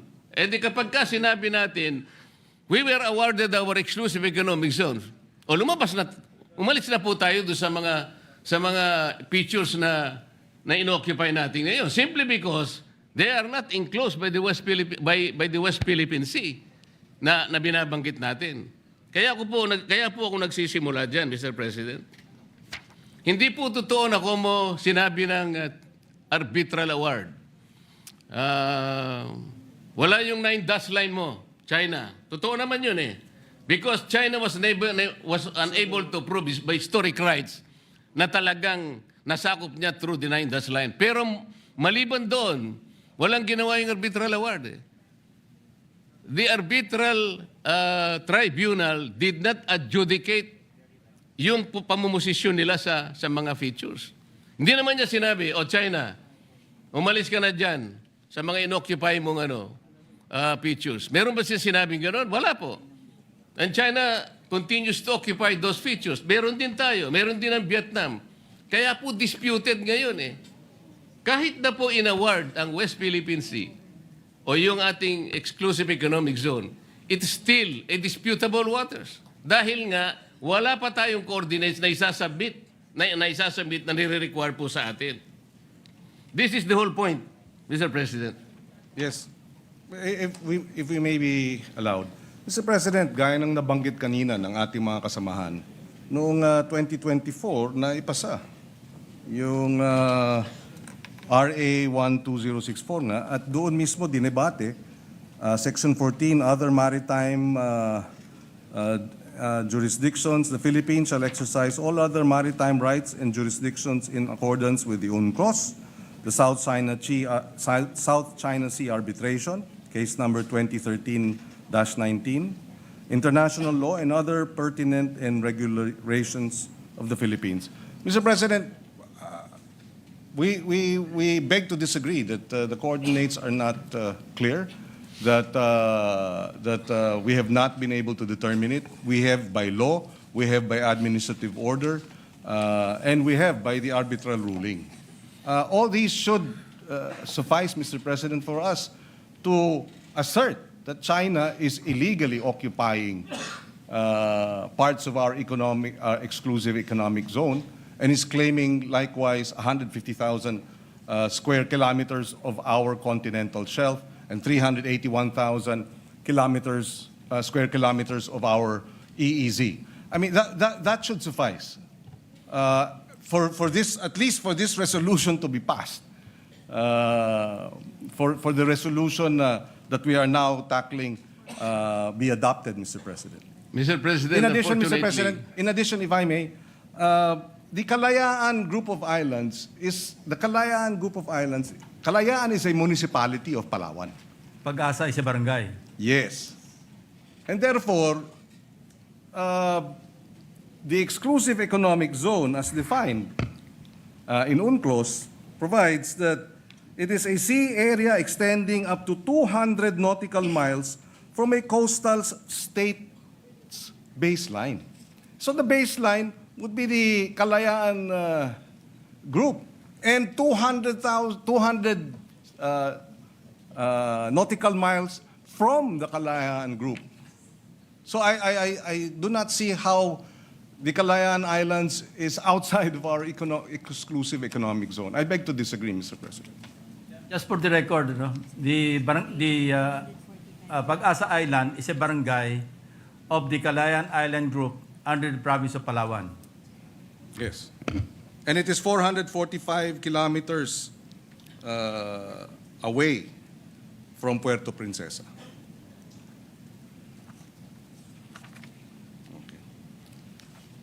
Mr. President, the problem is under Section 2 of Republic Act 12064, which defines the West Philippine Sea as follows. The maritime zones of the Philippines on the western side of the Philippine archipelago, including the Luzon Sea and the territorial seas of Bao de Masinloc and the maritime features of the Kalayaan Island Group, shall be collectively called the West Philippine Sea. What is the problem there, Mr. President? Yun nga po kasing Pag-asa Island at saka yung Parola Island, nakasama po ng KIG, ay labas po doon sa West Philippine Sea. At ito po ay blurred by the high seas that separate them from the rest of the Kalayaan Island Group. So let me show, pwede bang pakita yung isa pang mapa? Map number 1. Uulitin.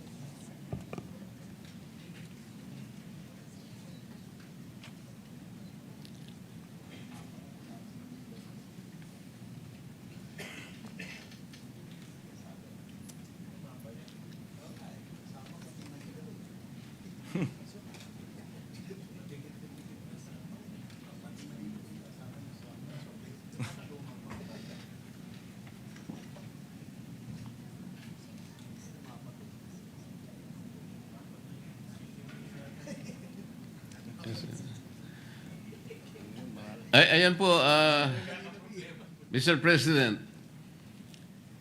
This is a map produced by the US-funded think tank called National Bureau of Asian Research. Dito sa mapang ito po, the area that is shaded in deep yellow is the Philippine Territorial Sea, while the area shaded in light yellow is the Philippine Exclusive Economic Zone and Continental Shelf. The area shaded in blue is the high seas. On the map are small features around which circles have been drawn. Some features are inside the Philippine Exclusive Economic Zone, while others are in the high seas. The circles drawn around these features are the enclave territorial seas. The features and circles are in different colors to represent the state occupying them. The features occupied by the Philippines are in yellow. Diyan po makikita ninyo, Mr. President, meron po tayong occupied na features na talagang labas nga sa, kagaya ng binanggit natin kanina, labas sa ating exclusive economic zone. There are 4 features in yellow that are occupied by the Philippines but are in the high seas.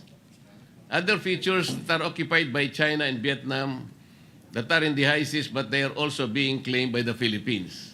Given this situation, how can we draw the metes and bounds of the Philippine West, the West Philippine Sea? Ito yung tinatanong ko kanina, kung gusto natin pong isama yung mga features which are outliers, meaning to say they are lying outside the exclusive economic zone, paano po tayong papayagan na gawin yun? May encroach po natin pati yung high seas. The UNCLOS, Mr. President, prohibits us from enclosing the high seas, and international tribunals have nullified boundaries that leapfrog. Hindi po natin sila pwedeng i-connecta. Kaya nga po, why even under Republic Act 12064, the limits of the West Philippine Sea cannot be drawn with precision. Yun po yung sinasabi natin. Hindi po natin magagamit yung mga batas na ginawa natin dahil meron pong problema. At makikita po ninyo yung mga features, for example, yung nandyan po sa loob ng ating West Philippine Sea. Makikita nyo yung mga circles in blue. These are occupied by other nations. Pero doon sa ating memorial na sinabit po sa arbitral tribunal, Mr. President, ang Pilipinas nag-agree na lahat po ng yan ay hindi na natin naaariin. Meaning to say, there will be reduction po yan sa ating West Philippine Sea. Ganun po, kinompromise natin eh. Basahin po natin yung award. So, ang dami pong nawawala sa West Philippine Sea natin. Mr. President, if we may, the declaration under PD 1596 that the KIG is part of Philippine territory, PD 1596 and its validity was never put in issue in the arbitration case, and the tribunal did not have any jurisdiction to rule on its validity. In other words, this is outside the issue of the award. And if there are concerns about the validity of PD 1596 and the concerns that there are certain areas outside of what has been declared as our economic zone, although prior to that was declared part of Philippine territory, then let's have legislation, remedial legislation to amend, debate it. If the good senator believes that should be part of Philippine territory and would like to amend PD 1596 or affirm it, then let's debate it on the floor by way of proposed legislation. But in the context of the arbitral ruling, Mr. President, I will again point out that this debate, no matter how lengthy, will not change the ruling, which just in our favor, and therefore we should defend and uphold it. Rather than go into a question of, wait, sandali lamang, kasi yung arbitral ruling na yun, hindi sinama yung ilang mga nasa Kalayaan Island Group. So dapat wag natin i-recognize yung award na yan. Ay, hindi naman po tayo papayag doon. Hindi po ba? Hindi po ganun ang punto natin, Mr. President. Kung sakaling tayo po ay may karapatan talaga, at meron naman talaga tayong karapatan sa ating West Philippine Sea, na sa ngayon ay ina-approximate nila na ito na nga yung ating exclusive economic zone, kinakailangan naman nating makita yung hangganan para sa ganun maipagtanggol natin ang lahat ng saganang atin. Nagbabudget tayo, binibigyan natin ang ating Department of National Defense. Ang daming mga features na wala sa ating West Philippine Sea, na wala doon sa ating exclusive economic zone. Wala namang, nandun outliers po siyang gano'n. Pagkatapos, sinasabi ng 1596, atin yun, pero sabi ng arbitral tribunal, sabi ng award, sinabi na nga natin, paragraphs 573 to paragraphs 576, neither the Philippines nor China has the right to enclose that part of the Sprat list. Ibig sabihin, ninalipay niya po yun eh. So wala din yun eh. Kinakailangan nating itama lahat. Sang-ayon din sa UNCLOS na doon naman ay signatory tayo. Ito po yung kanina ko pa gustong ipaliwanag. Walang masama na yung ating saganang atin, pag-aari natin, madetermina natin. Halimbawa, binigyan tayo ng isang pag-aari, isang sukat ng lupa. Sinabi ng ating kaibigan, mula sa bundok na ito hanggang doon sa bundok na yun, sa iyo yan. Alam po ninyo, pag hindi natin natituluhan yan, nakuha yung kabuuan kung hanggang saan ang ating pag-aari, mahihirapan lang tayo. Kaya po nagkakaroon tayo ng pag-aaway, ngayon lamang po nakikita na natin ang talagang pangangailangan na pag-aralan nating mabuti muna ito. Kesa sasabihin natin, gagawa ng halimbawa ng caricature ang isang Commodore natin na ilalagay niya sa nakakatuwa at pangit na itsura ang leader ng isang bansa, imbes na yun ang gawin niya, siguro kinakailangan muna nating i-determine with precise precision at with coordinates para sa ganon, alam na natin, maiguguhit na natin. Hindi lamang tayo lang ang nakakaalam ng ating West Philippine Sea, pati po doon sa S-23.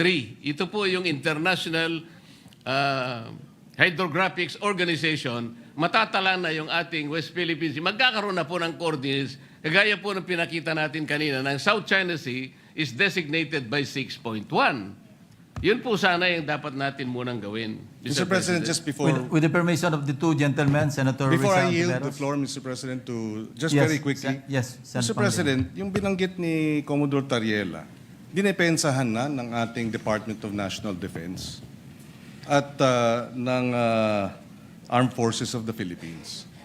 Tapos ngayon, narito tayo, may Senate resolution, sumasang-ayon at sinasang-ayunan ang posisyon ng Department of National Defense at ang Armed Forces of the Philippines sa mga bitiw na salita ni Commodore Tariela. Hindi ba dapat susugan natin at suportahan natin at we rally behind our armed forces, our Department of National Defense, rather than kowtow, not kowtow, but rather than give China the benefit of the doubt as regards their motivations in attacking one of our men in uniform? We have to defend and support the Department of National Defense and the Armed Forces of the Philippines. It's as simple as that, Mr. President. Yes, with the permission of the two gentlemen. Senator Rizal Tiveros is recognized to interject.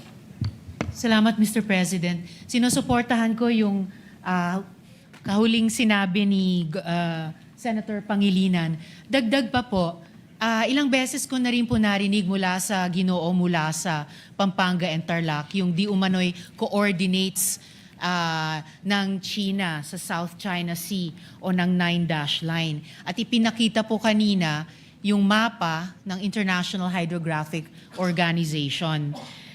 Sa research po, ang International Hydrographic Organization o IHO is a technical, not a political organization. And its map delineations do not constitute legal recognition of sovereignty, such as China's 9-dash line. So ang ipinakita pong mapa kanina ng good gentleman, mapa ng IHO na may mga notation na 6.1, 6 kung ano-ano pa, hindi po yan coordinates. Mga numero lamang sa mapa. Further po sa research, the 9-dash line representing China's expansive disputed territorial claims in the South China Sea has no official, fixed, or internationally recognized geographic coordinates. Kaya yung sinasabi pong may coordinates na ang China sa South China Sea, pati sa ating West Philippine Sea, na may coordinates sila sa 9-dash line, wala po. That U-shaped dotted line, which covers roughly 90% of the sea, is vaguely defined and can shift across maps. So ngayon pa lang po, i-disabuse na po natin ang ating kaisipan na may coordinates ang China dyan sa napakalawak na claims niya, pati sa ating karagatan. Salamat, Mr. I'm not very President. sure about this, but the discussion on the floor may have some national security implication. So the same concern was expressed by no less than the Senate President. So, yes, Mr. Senate President, Yes, you are recognized. you're right. We are discussing a resolution which expresses the sense of the Senate supposed to be. The debate that I have been listening to is fine if we're debating on a piece of legislation addressing this, no, but it's not. So I'm worried that we are already trampling over issues of national security, and that is my question, Mr. President. What do you think? Yes, 1 minute suspension.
Ayaw ninyo mapa-interpolate.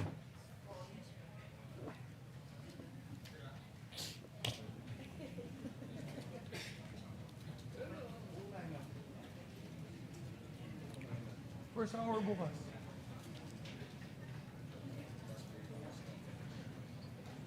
First hour bukas.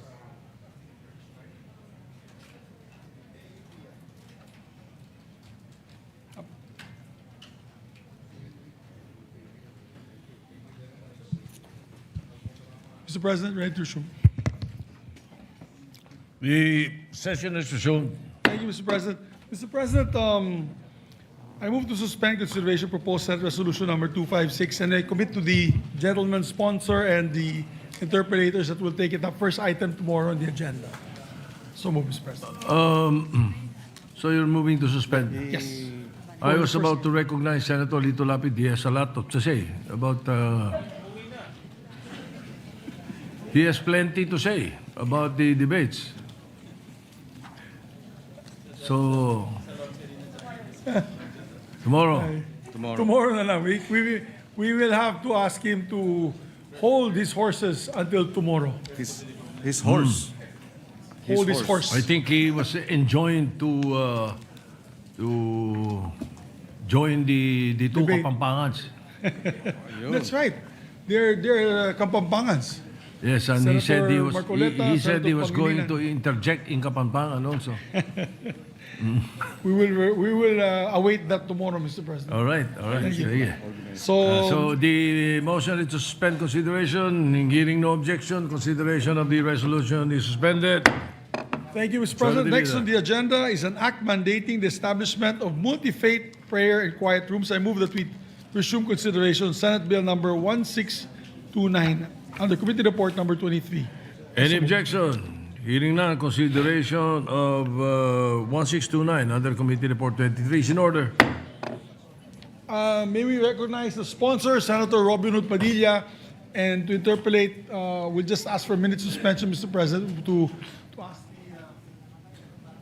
our colleague, Senator Pia Cayetano, to be ready with her interpolations, Mr. President. Oh, there she is.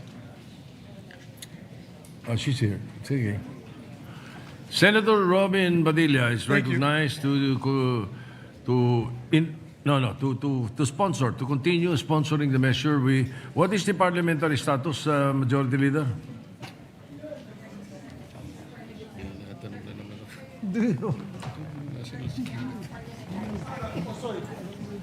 The parliamentary status, Mr. President, is that we're in the period of interpellations, Mr. President. So if we can recognize the two colleagues of ours. Thank you, Mr. President.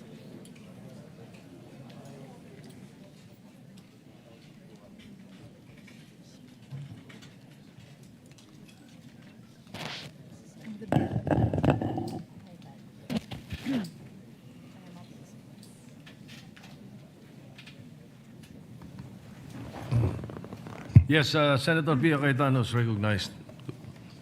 Period of interpellation. Thank you, Mr. President. May we ask the sponsor if he is willing to answer some clarificatory questions? Opo, tayo po ay nagagalak at makasagot ng mga katanungan po ng ating senadora mula po sa Taguig. Thank you, Mr. President. We note that it's a fairly straightforward bill. It's 4 pages. Hindi naman po siya komplikado. Ang intindi po natin sa intensyon nitong bill na ito ay magkaroon ng multi-faith prayer and quiet room sa mga public offices and sa iba't ibang public-facing establishments. Tama ho ba? Opo, ito po ay ating isinusulong na magkaroon po ng lugar yung ating mga kababayan kung sila po ay magkaroon ng tahimik na lugar at lugar upang makapagdasal po at kanilang maisagawa ang kanila pong pananampalataya, anuman po ang relihiyon. Okay. So, kadalasan pag ako ay nag-interpolate, nagpo-focus din ako sa definition of terms because when the bill is implemented, dun ho dun ho nagkakatalo sa mga definition of terms para malaman kung sino yung sakop, kung ano yung mga dapat gawin. So I will do that now, Mr. President. Umpisa tayo na ang isang definition of terms, tatlo lang naman ang dinidefine dito, is yung public offices. So basic naman ito, national government agencies, GOCCs, government financial institutions, state universities and colleges, and local government units. Doon ako magtatanong sa local government units. Pag sinabi bang local government units, ano ho ba ang sakop ng local government units? Siyempre po, kasama po dyan ang opisina ng gobernador, opisina po ng mayor, hanggang sa barangay po. Inaasahan po natin na lahat po sila ay makabilang dito po sa ating panukala. Okay, so nabanggit nyo from governor's office to barangay office, ang intention ninyo, ang nais ninyo ay lahat sila susunod dito sa bill na ito kung saan ay magpapatayo sila ng multi-faith prayer and quiet room, no? Tama ho ba? Yung pong option na magtatayo, maganda po yun. Kung hindi naman po kailangan magtayo, pwede naman po silang magbigay ng isang lugar kung saan po yung existing po nila na building, pwede po sila doon maglagay ng isang kwarto, isang lugar. Opo. Yes, kasi ang sabi nyo sa Section 4, all covered public offices shall establish at least one MFQR or designate existing areas within the respective premises as MFQR. So, I suppose what you meant by pwedeng paggamit is yun yung designate, yung nandun na, hindi magpapatayo ng bagong facility. Tama ho? Opo, kung meron na po sana, kung magbibigay po sila, katulad po dito sa atin, noong bago po akong dumating dito, bagamat national po tayo, pero tayo po ay nagpapasalamat dahil sa dumating po ako dito, meron na pong existing na prayer room. At yun po ay isang halimbawa na hindi na po nagpagawa. Kung Saan hindi ho yun? Saan ho yun sa Senate? Diyan po sa baba, Saan baba? sa basement po. Pero napansin ko, nagpe-pray din kayo dun sa smoking room natin. Opo, minsan po kasi hindi na po ako umaabot sa prayer time. So dyan na kayo. Kung saan kayo abutin? Ang katunayan po, sa isang Muslim po, ang buong mundo, kahit saang lugar, wag lang po sa toilet, yan po ay, ang tingin namin po dyan talaga, ay pwede po magdasal kahit saan. Wag lang po sa loob ng toilet. Opo. Pero napakaganda po na meron pong lugar na dasalan sapagkat siyempre po yung katahimikan ay inaasam din po namin yon na merong katahimikan talaga. Pero kung hindi po maiwasan, kahit saan po, katunayan po, kahit sa gitna, wag lang naman po sa kalsada talaga. Tumatabi po ako, nagpa-parking po ako sa gilid, dadasal din po ako. Kaya lang siyempre, hindi po natin maiwasan na may mga pagkakataon na hindi tahimik yung lugar. Kaya po sana, ang hinihiling namin, magkaroon po ng isang lugar talaga na tahimik. I can only speak from experience raised as a Catholic and then a practicing Christian. Kahit saan naman din po nagdadasal. Di ko masasagot yung ibang relihiyon, pero dun sa naging karanasan ko, kahit saan naman po. So yung mahiling magdasal ng rosaryo, makikita mo sa kotse, sa gilid-gilid, sa kwarto, kung kahit saan nagdadasal. Ganun din ako as a Christian. So balik ako dito sa question ko on local government kasi familiar po tayo na marami na ho tayong nabisita na barangay offices, in fact even na mga municipal halls na napakasikip, napakaliit. Yung isang maliit na lugar, yun na ho yung opisina ni barangay captain, ni kapitan, yun na rin yung meeting hall nila ng lahat ng kagawad, yun na rin yung receiving ng lahat ng hundreds of requests ng mga constituents nila at lahat na ng ganap kung meron man silang mga iba pang kailangan ibigay na serbisyo, nandun lahat yun sa isang kwarto. So, medyo na problema lang ako na ma-imagine ko na paano kaya nila, paano pa sila magdi-designate doon ng ganong lugar. Kasi talagang reality is, napakasikip. And then, nataon lang naman na si Senator Alan kanina, nung siya ay nagbigay ng kanyang, ano ba yun, manifestation about the EDCOM report, kinuwento nga niya kung gaano kahirap sa napakaraming LGU magpatayo ng maayos na eskwelahan dahil napakaliit na nung mga lugar. So katulad ko again, to just by analogy, ako ay isang advocate ng health and ng sports. Pero maraming eskwelahan na wala nang space para gawin yon kasi nga napakasikip.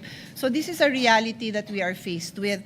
I would like to know from the sponsor how he intends this bill to be implemented under these circumstances, whether it's a barangay, it's an LGU that is a barangay office, or it is a municipal office,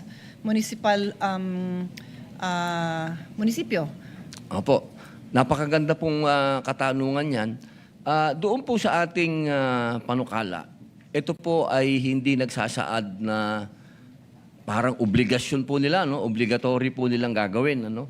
Ang atin pong nakalagay dyan ay kung papayagan nila at naaayon po sa kanila, ay pwede po sila. Ano? Malaya po silang maglagay. Kung hindi naman po talaga at walang lugar, ay hindi naman po dapat problemahin yon. Saan po nakasulat yun na hindi sila obligado at malaya silang maglagay kung gusto nila? Saan po yun sa sa bill? Nandiyan po. Saan po? Pakituro po.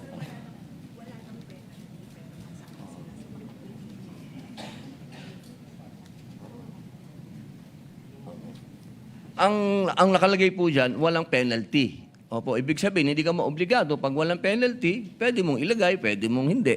Kasi wala naman po siyang penalty clause. Yun naman po yung ating tinitindigan. Kasi doon po kasi yun, sa usapin ng kung may penalty, maobligado kang ilagay. Kung wala naman penalty, di wag mong ilagay. Mauuwi po yan doon sa usapin na bilang ito ay may kinalaman sa ating pananampalataya. Maging Muslim ka, maging Katoliko ka o anuman ang iyong pananampalataya, nasa iyo na pong desisyon yan kung gusto mong maglagay. Kasi meron nga naman po tayong, di ba po, meron naman po tayong smoking area, meron po tayong breastfeeding area, meron din po naman sigurong puwang para magkaroon din po sa quiet room na lalo po ngayon ng ating mga kababayan, alam niyo po, meron pong isang lumabas na data na ang mga Pilipino ay may mental health, ano? At ang ating pong morality, ang ating spiritual ay bumababa. Kaya po ito po ay isinusulong natin upang magkaroon po tayo ng quiet time. Meron pong isang lugar na puntahan ng ating mga kababayan kapag sila po'y nalulumo. Pero hindi po ito isang bagay po na ipinagpipilitan po namin o ito po'y kailangan gawin natin. Ito po ay isang bagay na maluwalhati mong gagawin. At kung sa palagay niyo po ay mahirap naman po itong gawin sa barangay, pwede po nating i-amend. Mag-amend po tayo at tanggalin po natin yung barangay. Ito po ay isang bagay na maluwalhati po natin gagawin. Ito po ay dapat kusang loob po natin gagawin. I think His Honor is confusing yung kusang loob ng gagamit ng kwarto, yung magdadasal, at yung kusang loob ng magpapatayo. Magkaiba ho yun. Yung kagustuhan ng isang tao na gumamit ng prayer room, choice niya po talaga yon. Pero yung magpapatayo, depende yun sa papaano natin sinulat ang bill na ito. So sa Section 4, sabi dito, all covered public offices and public-facing establishments nationwide shall establish at least one MFQR, multi-faith prayer and quiet room. So nakalagay po dyan shall. So kahit saan pong, I think, kahit sinong law student ang tanungin mo, kahit anong interpretation ang gawin mo, and I don't think we have to even interpret it. I think sabi nga ng Senate President, hindi na kailangan i-interpret yung maliwanag ng intindihin. Pag sinabing shall, kailangan pong gawin. So maybe His Honor would want to reconsider the wording if his intention. Ako naman po nagtatanong lang para yung objective ng ating sponsor, matulungan din natin masulat, no, para walang confusion. Kung ang intention is for the public offices to have the option to put this up, then we humbly suggest that His Honor may want to reconsider the use of the word shall, because in all my review of any law, shall is mandatory, Mr. President. Alam niyo po, wala naman pong dapat pagtalunan po dyan. Kung sa palagay po ng ating senadora ay dapat palitan at amendahan, ay wala pong problema. Tayo po, ang tinitindigan po natin lagi sa usapin na ito ay ang freedom of religion. Iyan po ay nasa ating saligang batas. At iyan po ay hinihiling natin sa ating mga kasama na maisagawa namin at maisagawa ng ibang pananampalataya din ang kanilang mga gawain espiritual. At ito naman po ay isang bagay na siguro naman sa bansang Pilipinas ay wala naman po sigurong kokontra sa usapin ng pananampalataya. Yun nga pong maninigarilyo ay binigyan natin ng pagkakataon na magkaroon sila ng lugar. Yung pong ating mga nanay, nabigyan din po sila ng lugar. Yung po siguro magdadasal at hihingi ng patnubay sa Panginoon Diyos. Hihingi ng tulong sa Panginoon Diyos. Ito po ba ay isang bagay na dapat pagtalunan? Ako po'y handang tumanggap ng kahit anong amendment, kahit kanino. Hindi po ako makikipagtalo dahil dito sa usapin nito. Ako naman po, Mr. President, hindi rin nakikipagtalo. Nag-share lang po ako ng aking mga observations as a legislator, as a lawyer, in the hope na ang ating kasamahan, mabigyan niya ng liwanag kung ano yung nakasulat at ano yung iniisip niyang objective. Yung magkasundo yung objective na yon sa nakasulat. Wala ho tayong binabawasan na karapatan ng ating mga kababayan. Tayo po ay nagbibigay lang ng observations para makonsider ng sponsor kung yung intention niya mangyayari yon in the manner that is written in the law. Because at the end of the day, it is not what we say verbally that will be implemented. It is what is written in the bill that we pass. So that is the only reason, Mr. President, that I am pointing out what is written in the bill that His Honor is sponsoring. Alam niyo po, So that is the only reason, Mr. President, that I am pointing out what is written in the bill that His Honor is sponsoring.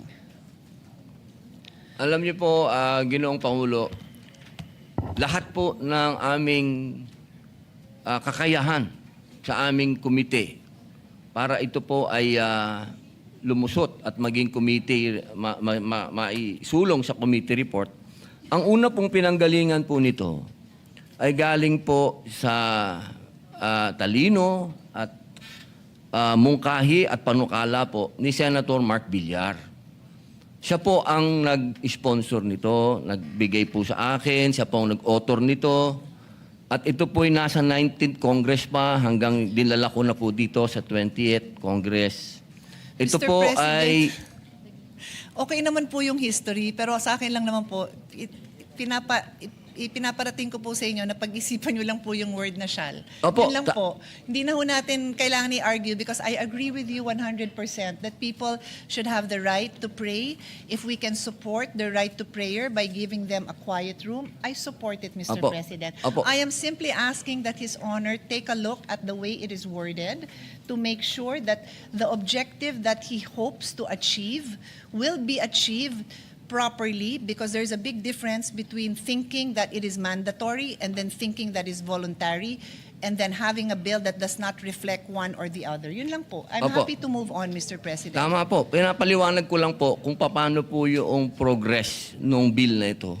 Opo. Na lahat po ng klase na ang suggestion ng ibang tao ay tinatanggap po natin. Sapagkat naniniwala po tayo na kapag tayo pinagtulong-tulungan natin, ang makikinabang po dito ay ang ating mga kababayan. Pinapaliwanag ko lang po, binibigyan ko lang po kayo ng backstory kung paano po ito na-develop.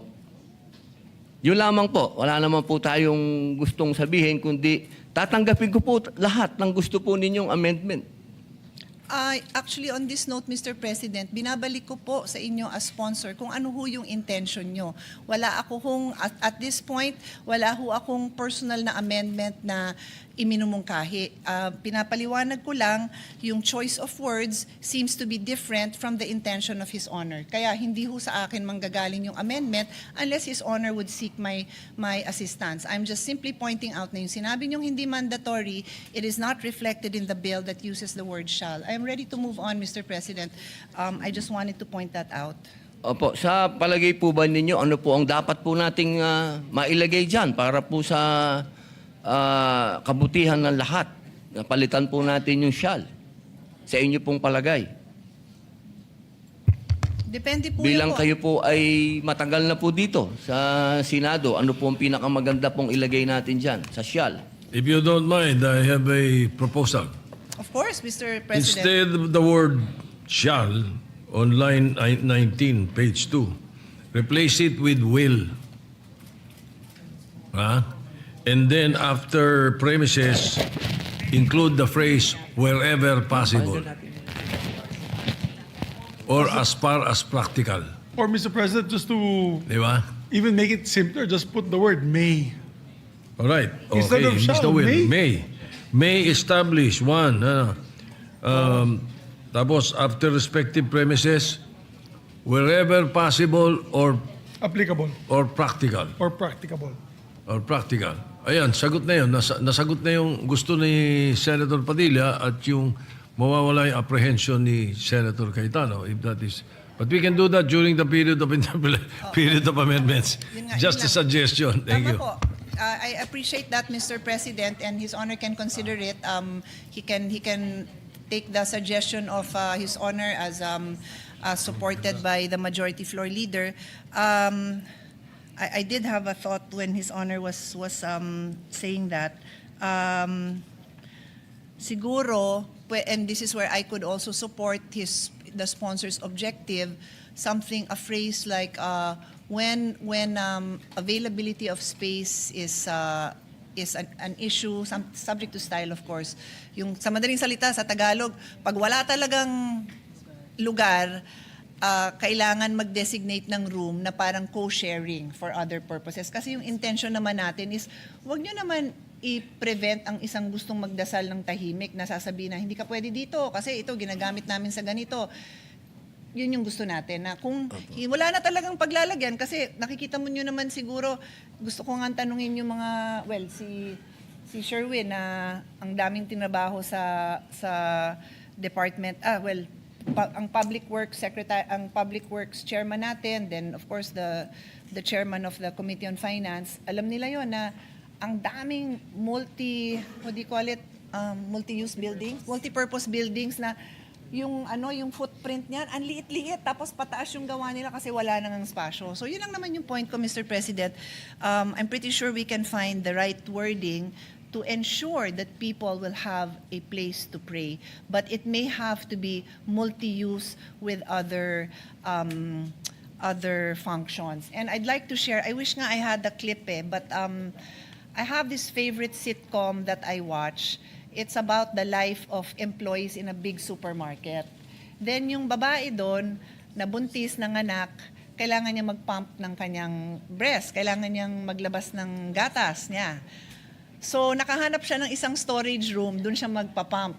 Pagpasok niya, nagulat siya kasi yung kanyang kasamahan sa trabaho who is a practicing Muslim, nandun nagdadasal. So, nagkagulatan sila na, dito ako nagdadasal. Hindi, dito ako nagpapump. Anong gagawin natin?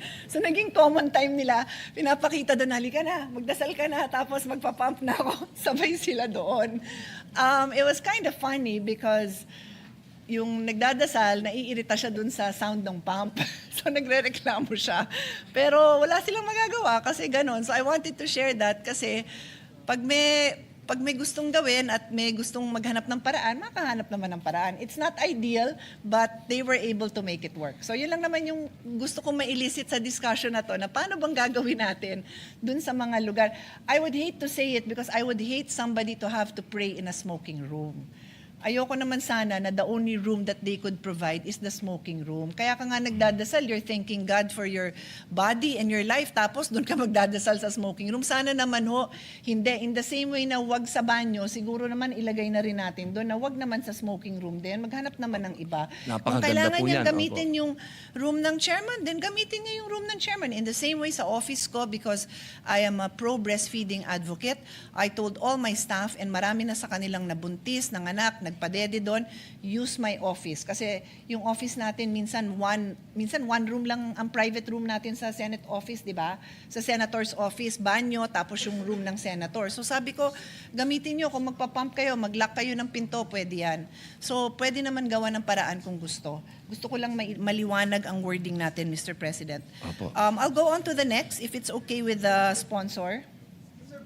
If I may, Mr. President, just with the indulgence of our dear colleagues, Mr. Good. President. Senator Villanueva with the permission of the two senators on the floor. Thank you, Mr. President. Just to put on record, I fully support this measure. In fact, I'm one of the co-authors, Mr. President. I was listening attentively upstairs, Mr. President, and when it was mentioned about the suggestion of the Senate President and the Majority Leader, Mr. President, I'm just a bit concerned of the fact that we are deliberating on a measure to mandate our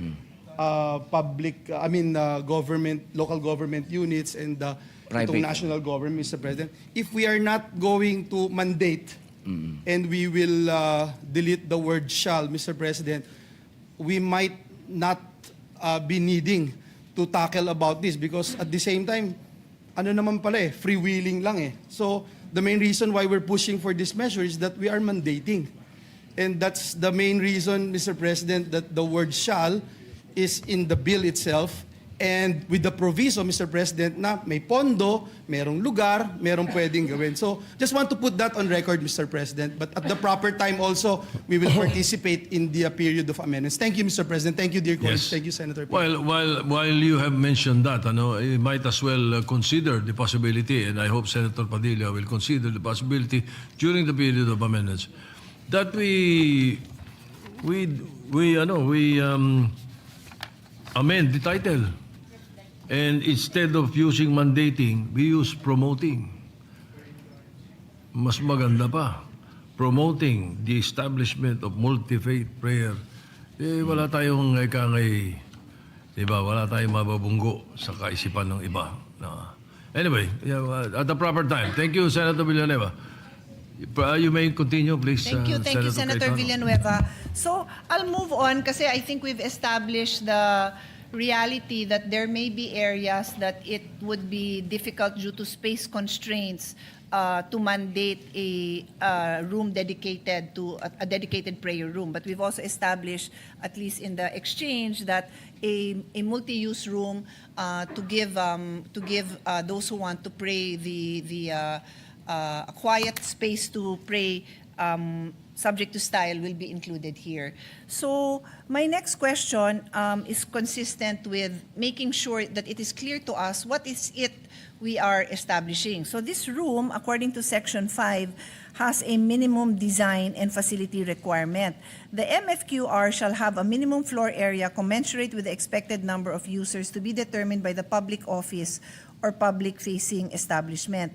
In addition, the MFQR design shall take into consideration the following: clean flooring suitable for kneeling.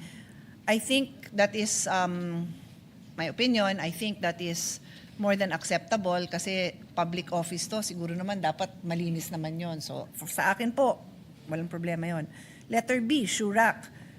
Maliit lang naman ng space yan, siguro naman kaya naman gawa ng paraan yan.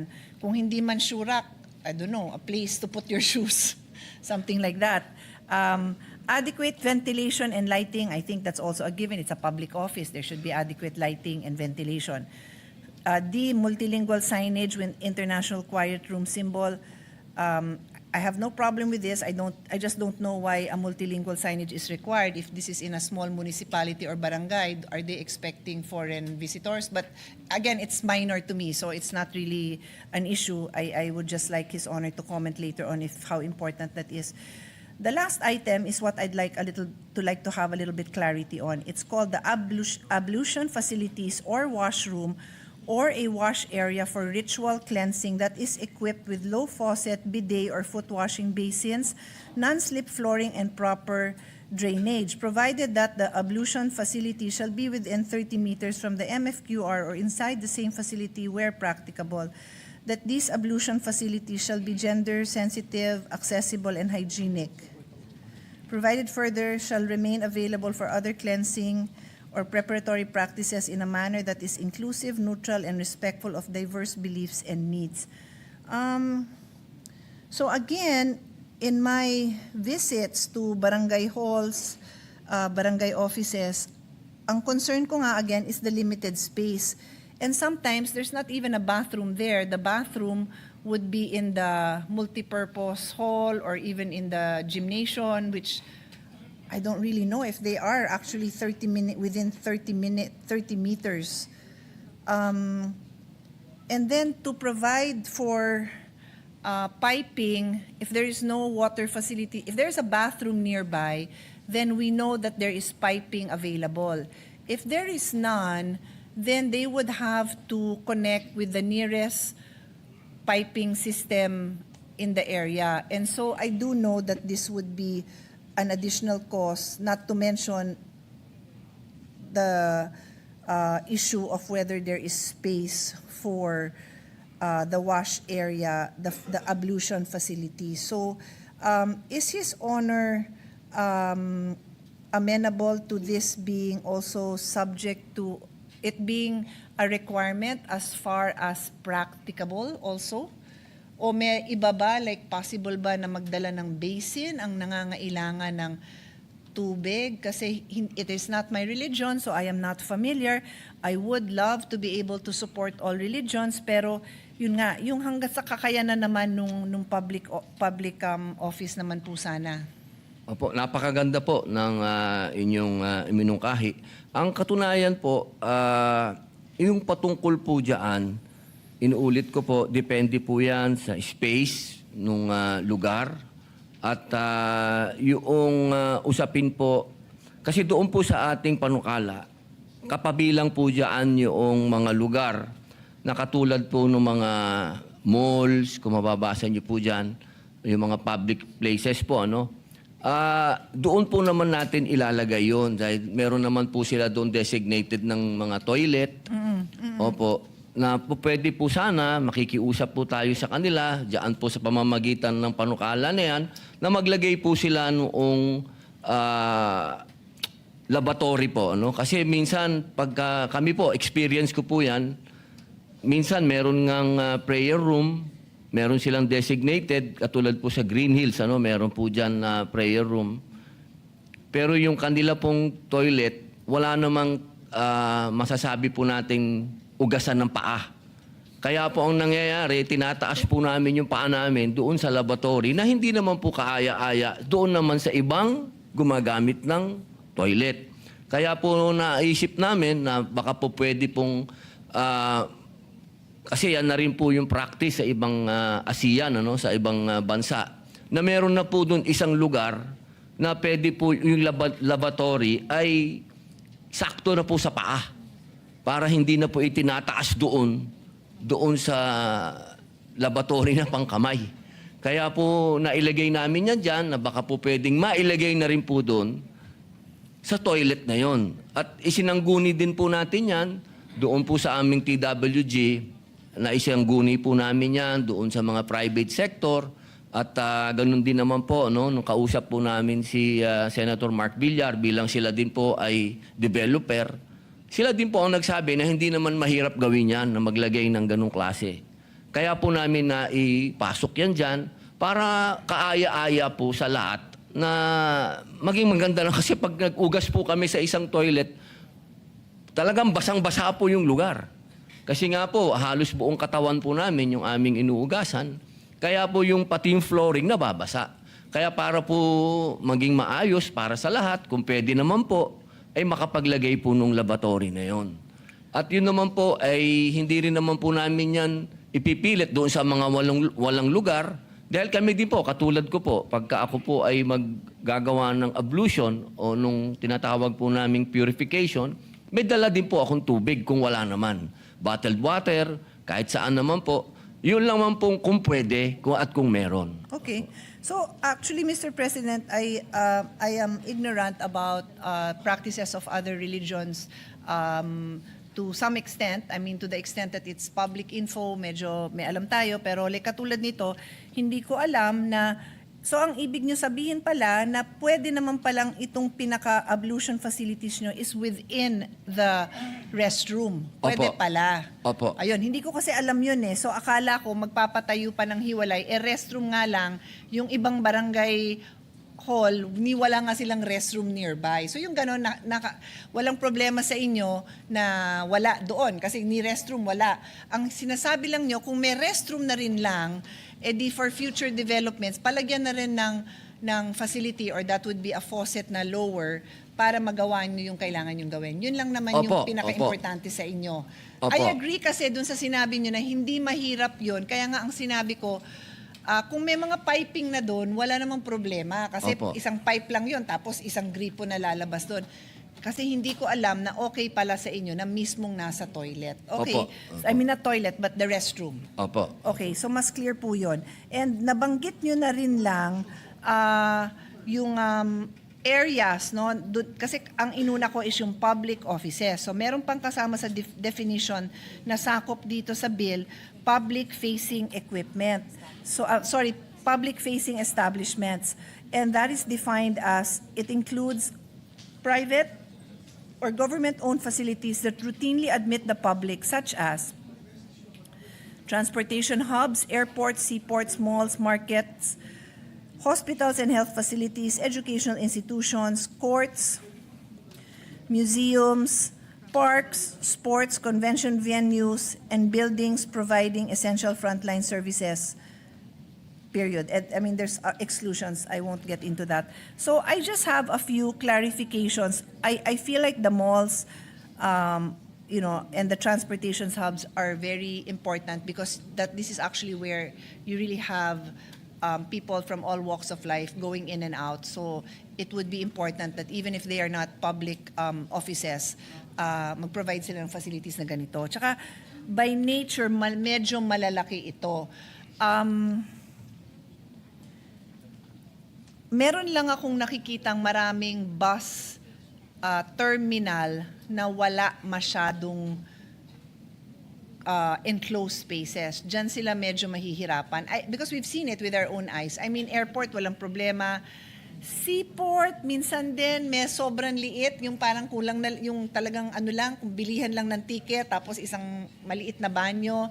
Then parang shed lang. So medyo hindi ko alam kung saan nila gagawin yun doon. Let's just keep that in mind again if this is practical. Pero dun sa may mga covered, naka-aircon pa na mga spaces, I think that is very doable. So as long as His Honor is clear with the vision and we can capture that in the way it is written in the bill, I think ayoko lang kasi na hindi clear yung intention tapos nalilito or magagalit din tayo sa mga magi-implement kasi iba yung intindi nila sa pagkasulat. So I'll mention lang two specific examples na baka kailangan ng further definition. So educational institutions, wala rin tayong problema kasi katulad nung state universities, it is specifically included dun sa public offices. They tend to be big, so siguro kaya naman hanapan yan. But what about a small preschool? Or, yung maliliit na school na, I've seen that kasi yung anak ko nag-aral yan for a short while. Grade school na siya pero dalawa lang yung classroom. As in, dalawang classroom, principal's office, banyo, that's it. Kasi napakaliit na school. Wala talagang paglalagyan doon. So again, okay ba kayo, Mr. Sponsor, if ito nga is, again, as far as practicable? Di kung kailangan magdasal sa principal's office or something Yes, like ma'am. that. Kasi nga, alam ko, I don't want them to violate your law. Yes, ma'am. Yun yung point ko. Kailangan maliwanag yung expectation natin and then fair din tayo dun sa mga may-ari nitong mga private establishments. So okay yun sa inyo? Opo, tama po kayo. Kasi ganun din po nangyayari sa aming opisina. Kapag hindi po umaabot sa praying time, yung aming mga kapatid na Muslim nyo po doon din po sila. Meron po kaming designated na maliit lang na lugar doon doon din po sila nagdadasal. Tapos ang isa pang word na napansin ko is sports. Nakalagay lang sports. So siguro ang ibig nyo sabihin dito would be a sports complex. Kasi merong mga sports facility na napakaliit din, not for the same restrictions on space. Pero kung sports complex, katulad ng Rizal Memorial, siguro naman kaya nilang maghanap. So kung clear po tayo doon and let the record show that His Honor is nodding his head, then I think we won't have a problem. We can just put the same catch-all provisions yung as far as practicable, something like that. Opo. Okay, thank you, Mr. Don't President. you want to be to expound on what you mean by sports? Kasi lahat itong binanggit nyo, lugar ito eh. Hospital, Oo nga. educational institution, court, museum, park. Ang sports hindi lugar yan eh. Yun nga din po, kaya nga sabi ko, do you mean, ang sinabi ko, do you mean sports complex? Kasi Well, ilagay ang natin. sports can be so many things eh. It could, yeah, so, ang So naisip ko sports lang is facilities, baka dapat sports facilities. Di ba? Or sport complex. Pero hindi pwedeng sports lang because Opo. that is not a, hindi lugar yan.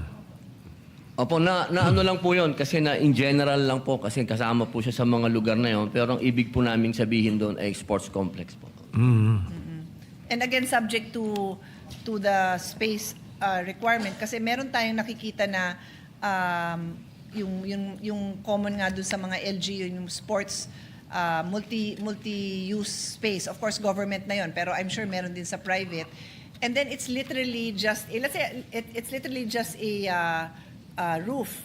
Tapos may restroom. So wala rin silang means to, sagad na yon. Kunyari yung court, eksakto na yon. Boundary na. Kapitbahay na yung katabi. So, yun lang naman. Wala na siyang pagkukuhaan doon dahil kakainin niya na yung space ng court, di ba? So as long as it's clear, His Honor recognizes na there are areas that are, especially in the metropolitan areas, talagang baw nga ako dun sa mga nag-i-invest ng ganun kasi siniksik nila yung sports facilities just so that magkaroon ng access to sports yung mga tao. So medyo baka masyadong burdensome to require this other facility, pero yun nga, subject to as far as it is practicable, Mr. President. And then I think I only have 1 or 2 questions left.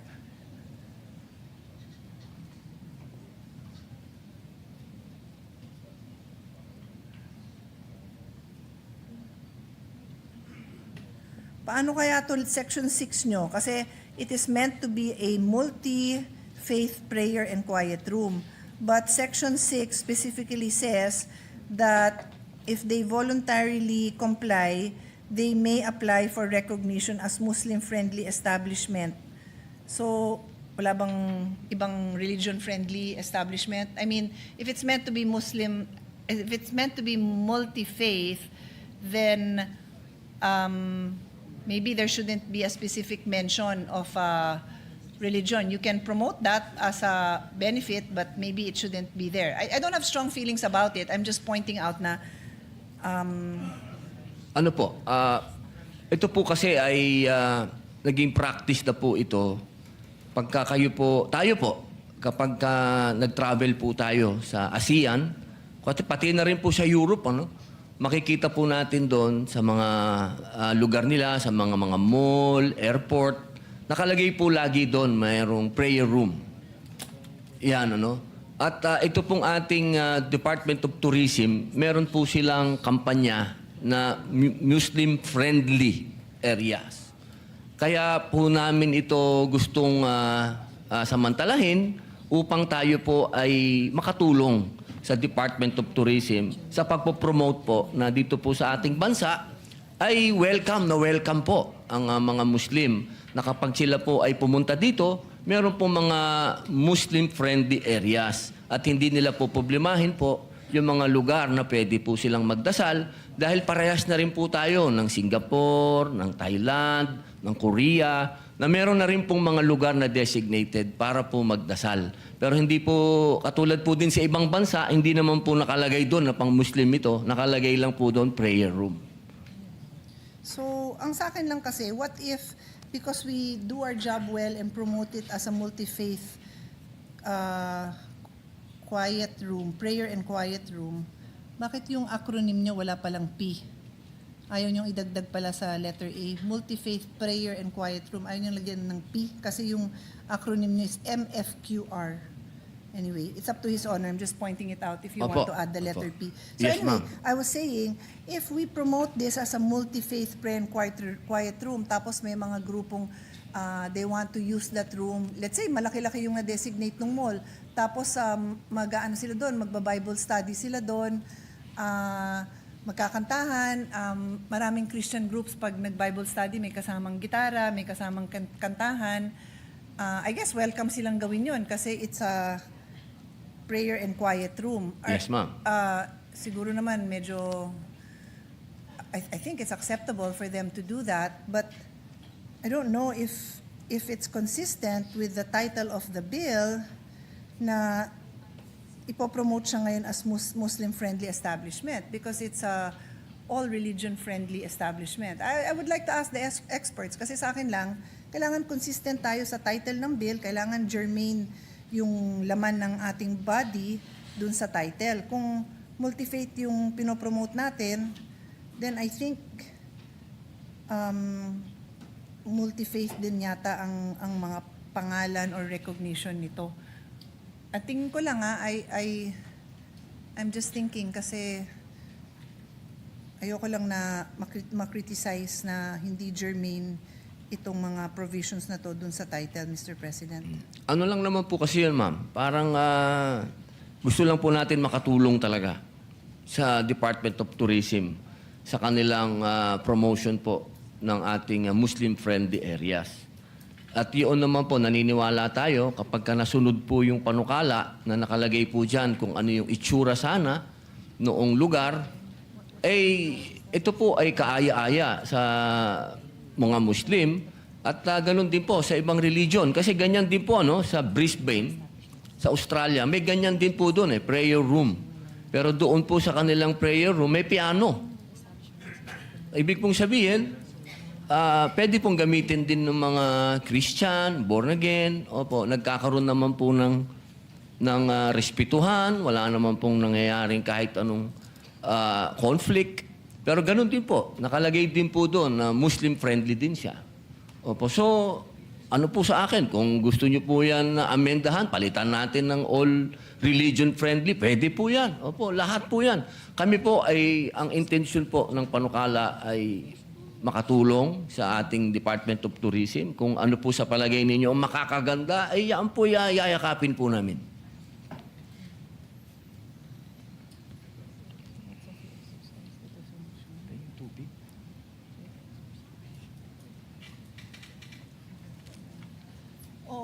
To be clear, and then I'll leave this topic, Mr. President.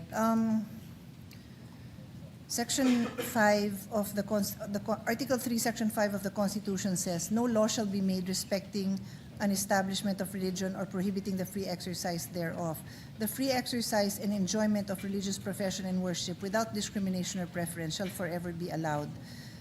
And that is the principle that we are following. So I am thinking about it. I don't know. I think we should consult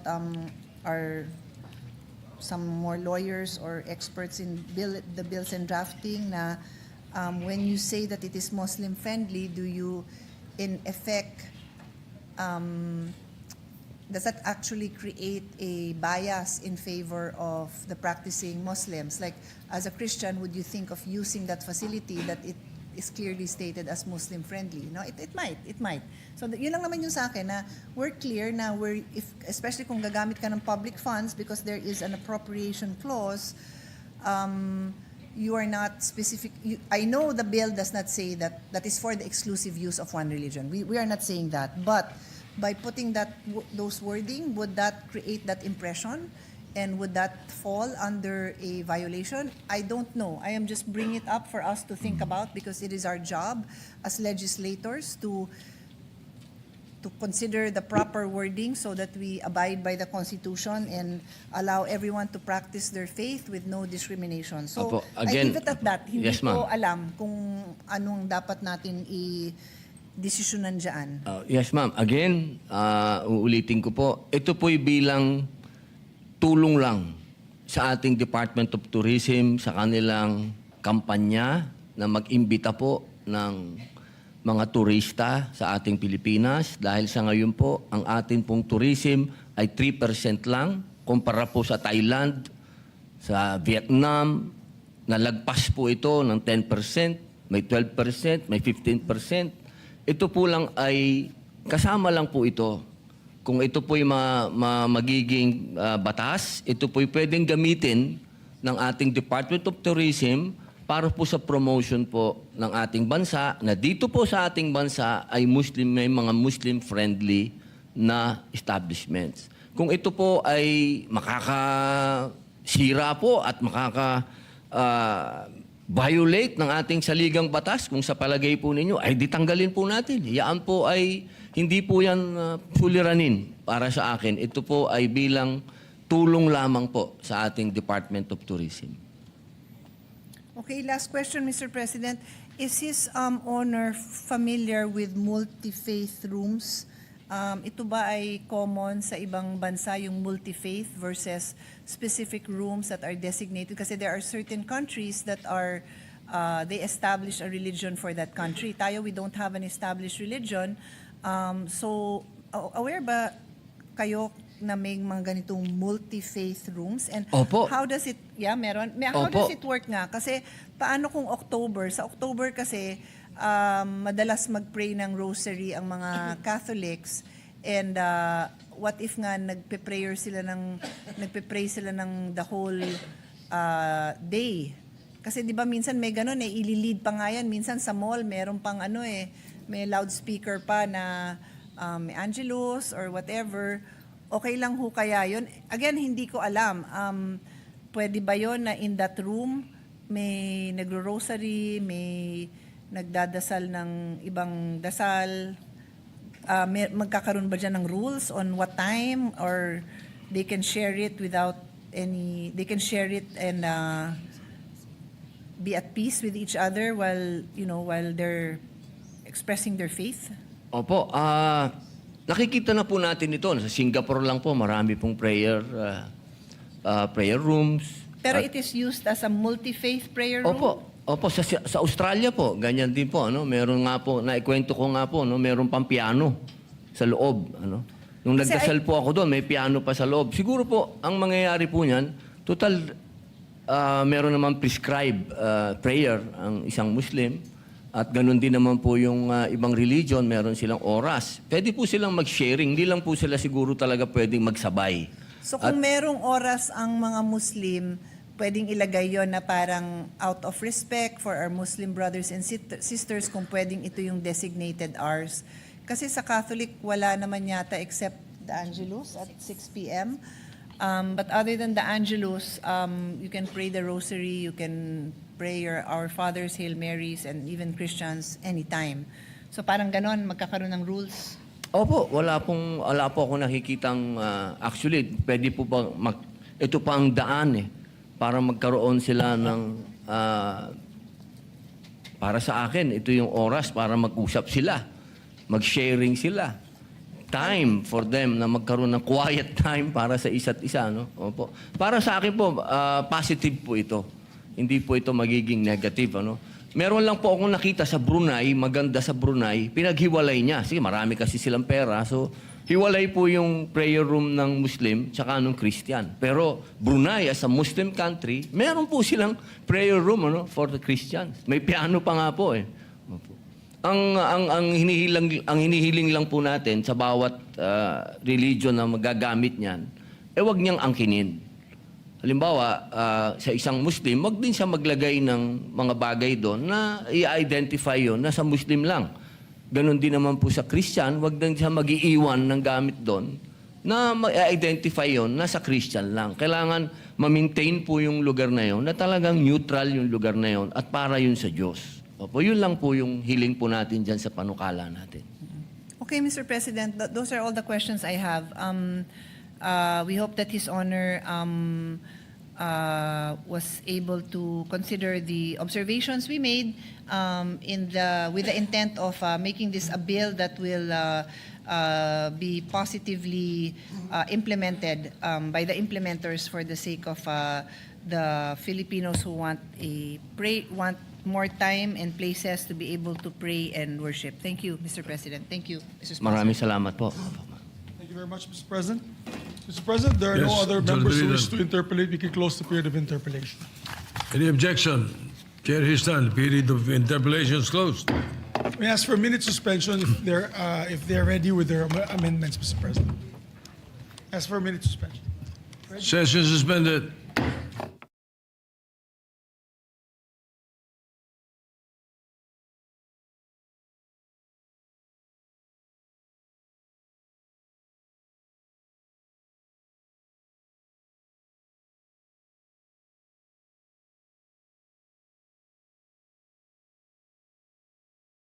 President, to give the staff of both senators time to come up with the amendments and to propose the amendments, we'd like to suspend consideration till tomorrow, Mr. President. All right. Any objection? Consideration of the measure is suspended. Before I move on, Mr. President, I'd like to also recognize the gathering guests of Senator Padilla. We have with us Basilan City Mayor Siti Jalia Turabin Hataman is with us, and Miss Queenie Padilla is with us. Welcome to the Senate. Thank you very much, Mr. President.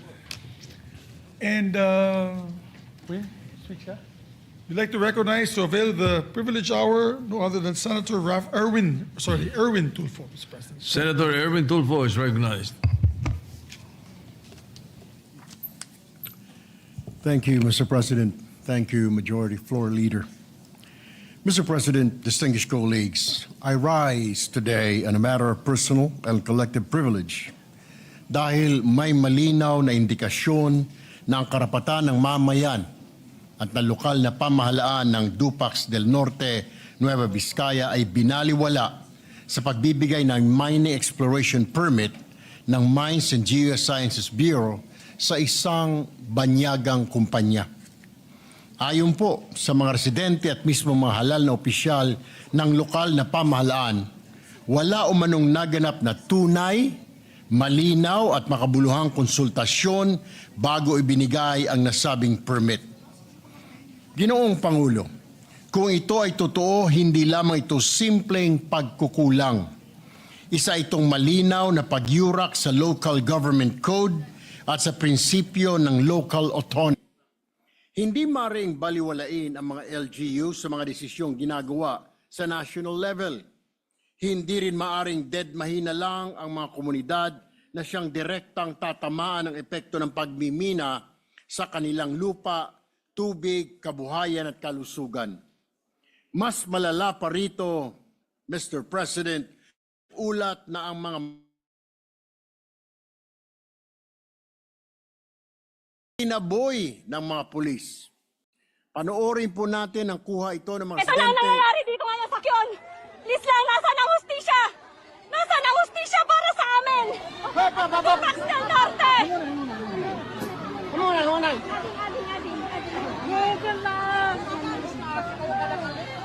Sir, nawa naman po kayo. Please lang, ang paigid kayo, kanong tabakaguyutom na kayo. Ay, sir!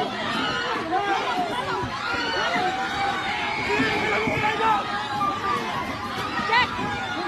Check!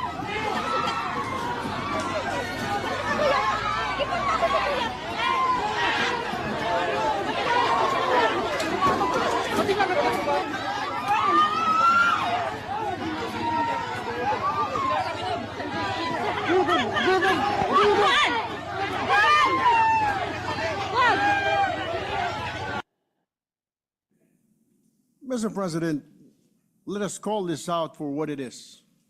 The right of citizens to peacefully assemble and express opposition, especially on issues that affect their land, environment, and livelihood, is protected by our Constitution.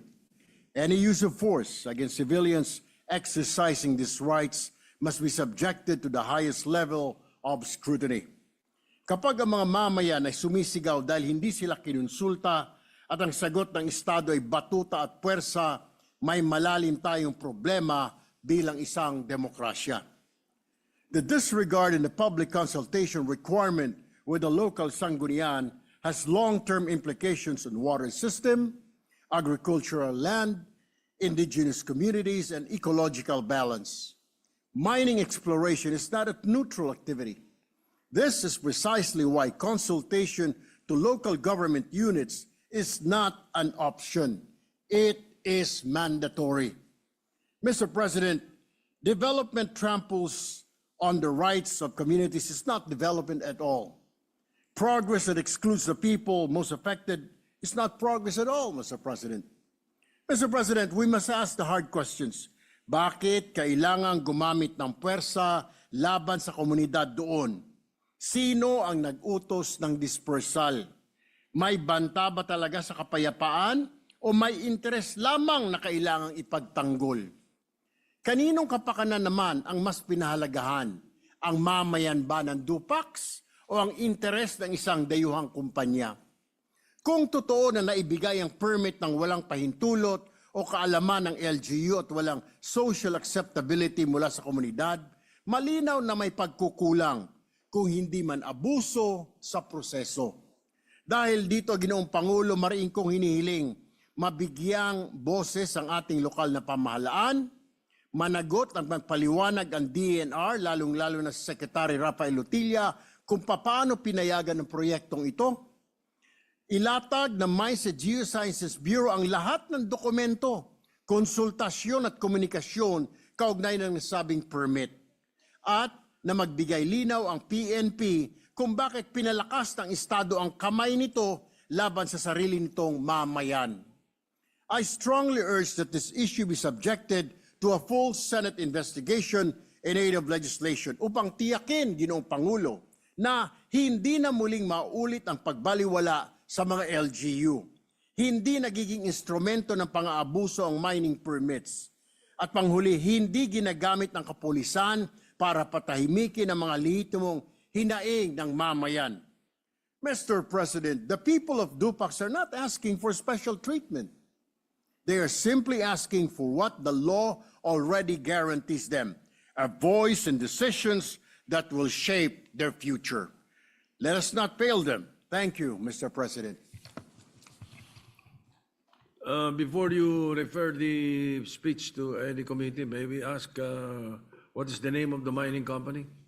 Woogle Corporation, Mr. President. Woogle. Yes. Kanino yun? British company, Mr. President. Is that allowed? It's just a mining Is that exploration, allowed by law? Mr. President. Foreign company? May-ari ng mining? I believe, Mr. President, the Supreme Court made a decision recently allowing foreign ownership of mining companies. For 60-40. mining exploration, it is allowed, Mr. President, by the Constitution. Mining explorations. Yes, Mr. President. I remember the one in It Mr. does President with the not, permission of the gentleman. Does I it not remember fall in under the Cotabato. category of allowing or South disallowing foreigners? What's the South Cotabato? I don't think so, Mr. President. It is just exploration at probably because they're still looking for mines in that area, then they will be given a time to look for partners, local partners, Mr. President. So that means, well, you can include that in the hearing that you're asking for. Yes, Mr. No? President, And under then, the, we would like, if the Senate President allows it, we would like to have this investigated or under the local government committee, Mr. Chair, Mr. President. What about environment? Secondary, Mr. Secondary Mr. environment. You Mr. prefer the local Mr. government and then environment. So, well, the majority leader, I'm sure, is taking note of that. But speaking of environment, and you mentioned Secretary Rotilla, has he been reappointed? That I do not have any idea. He was Mr. President. bypassed last December. So if he's not reappointed, he is not Secretary of DNR.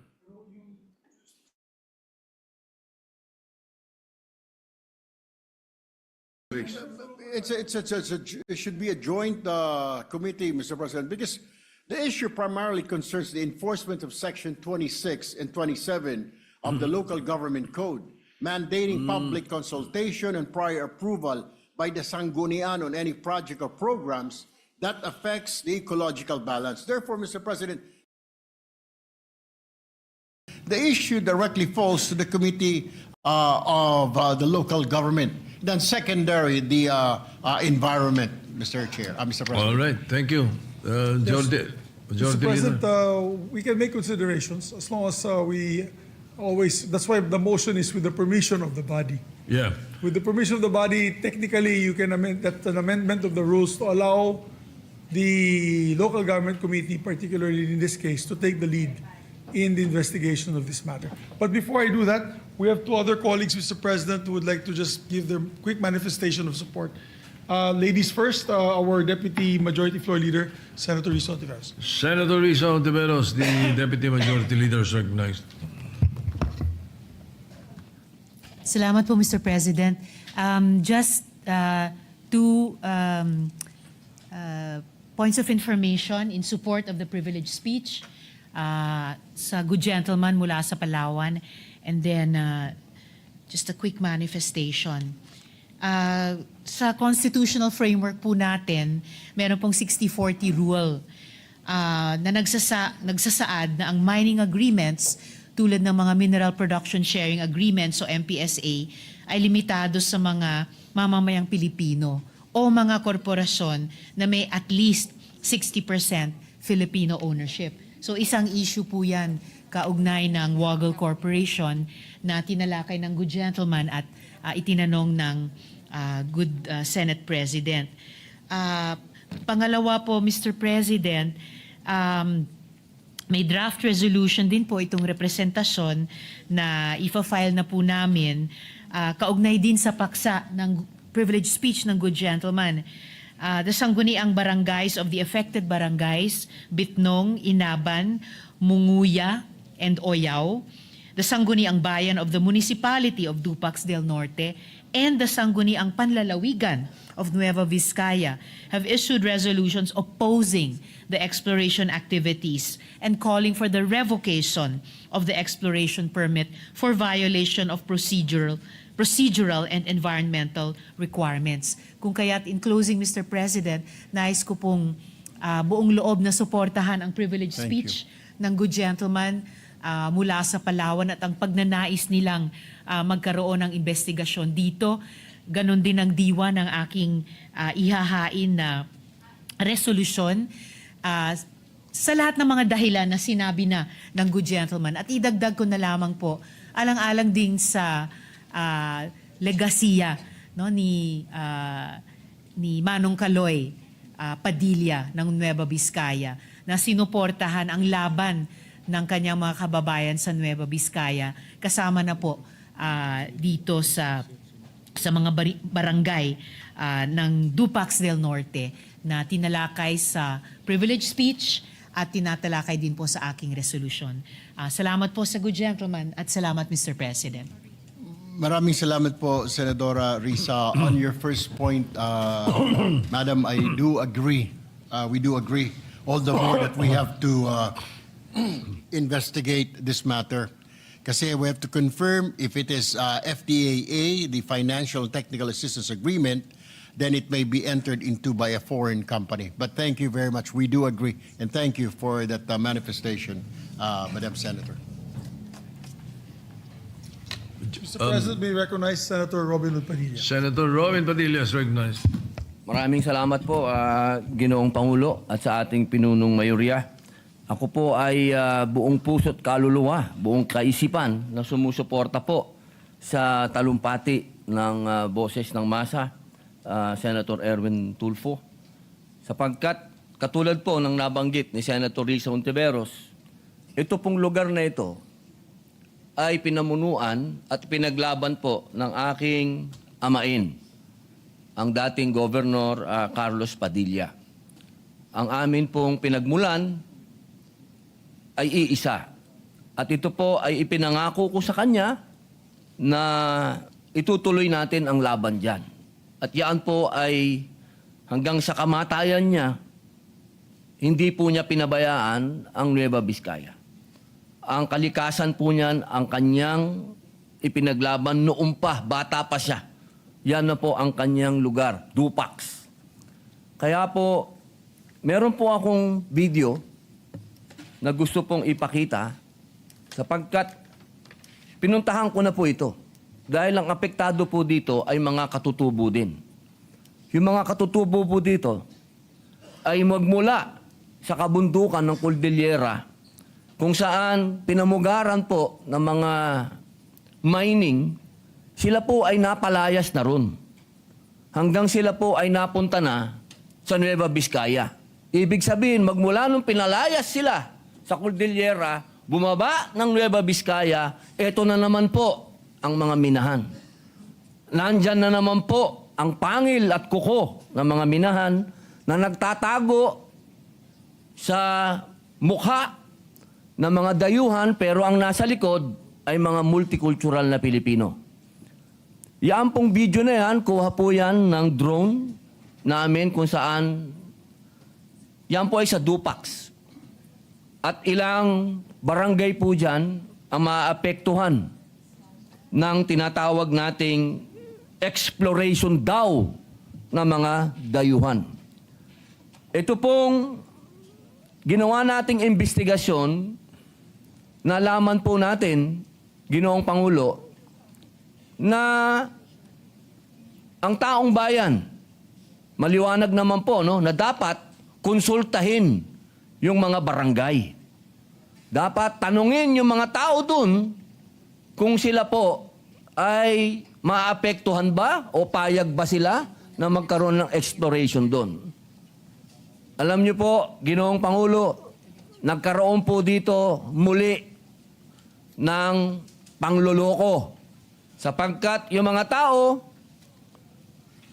sinabi po nila, oh, may nagpunta dito. Pero hindi po yung konsultasyon, hindi po kami kinonsult. At nakakuha po ng permit itong mga dayuhang kuno na mag-explore. Ginoong Pangulo, malinaw po sa ating batas na dapat magkakaroon ng consultation sa mga barangay, sa mga taong maapektuhan, lalo na kung livelihood nila ang maapektuhan. Katulad po ng usapan namin ng ating boses ng masa, Senator Erwin Tulfo, nag-usap po kami. Sinabi ko po sa kanya, Sir, paano naman yan maglalakas loob? Yaang mga dayuhang kuno na mag-exploration kung hindi alam ng local government.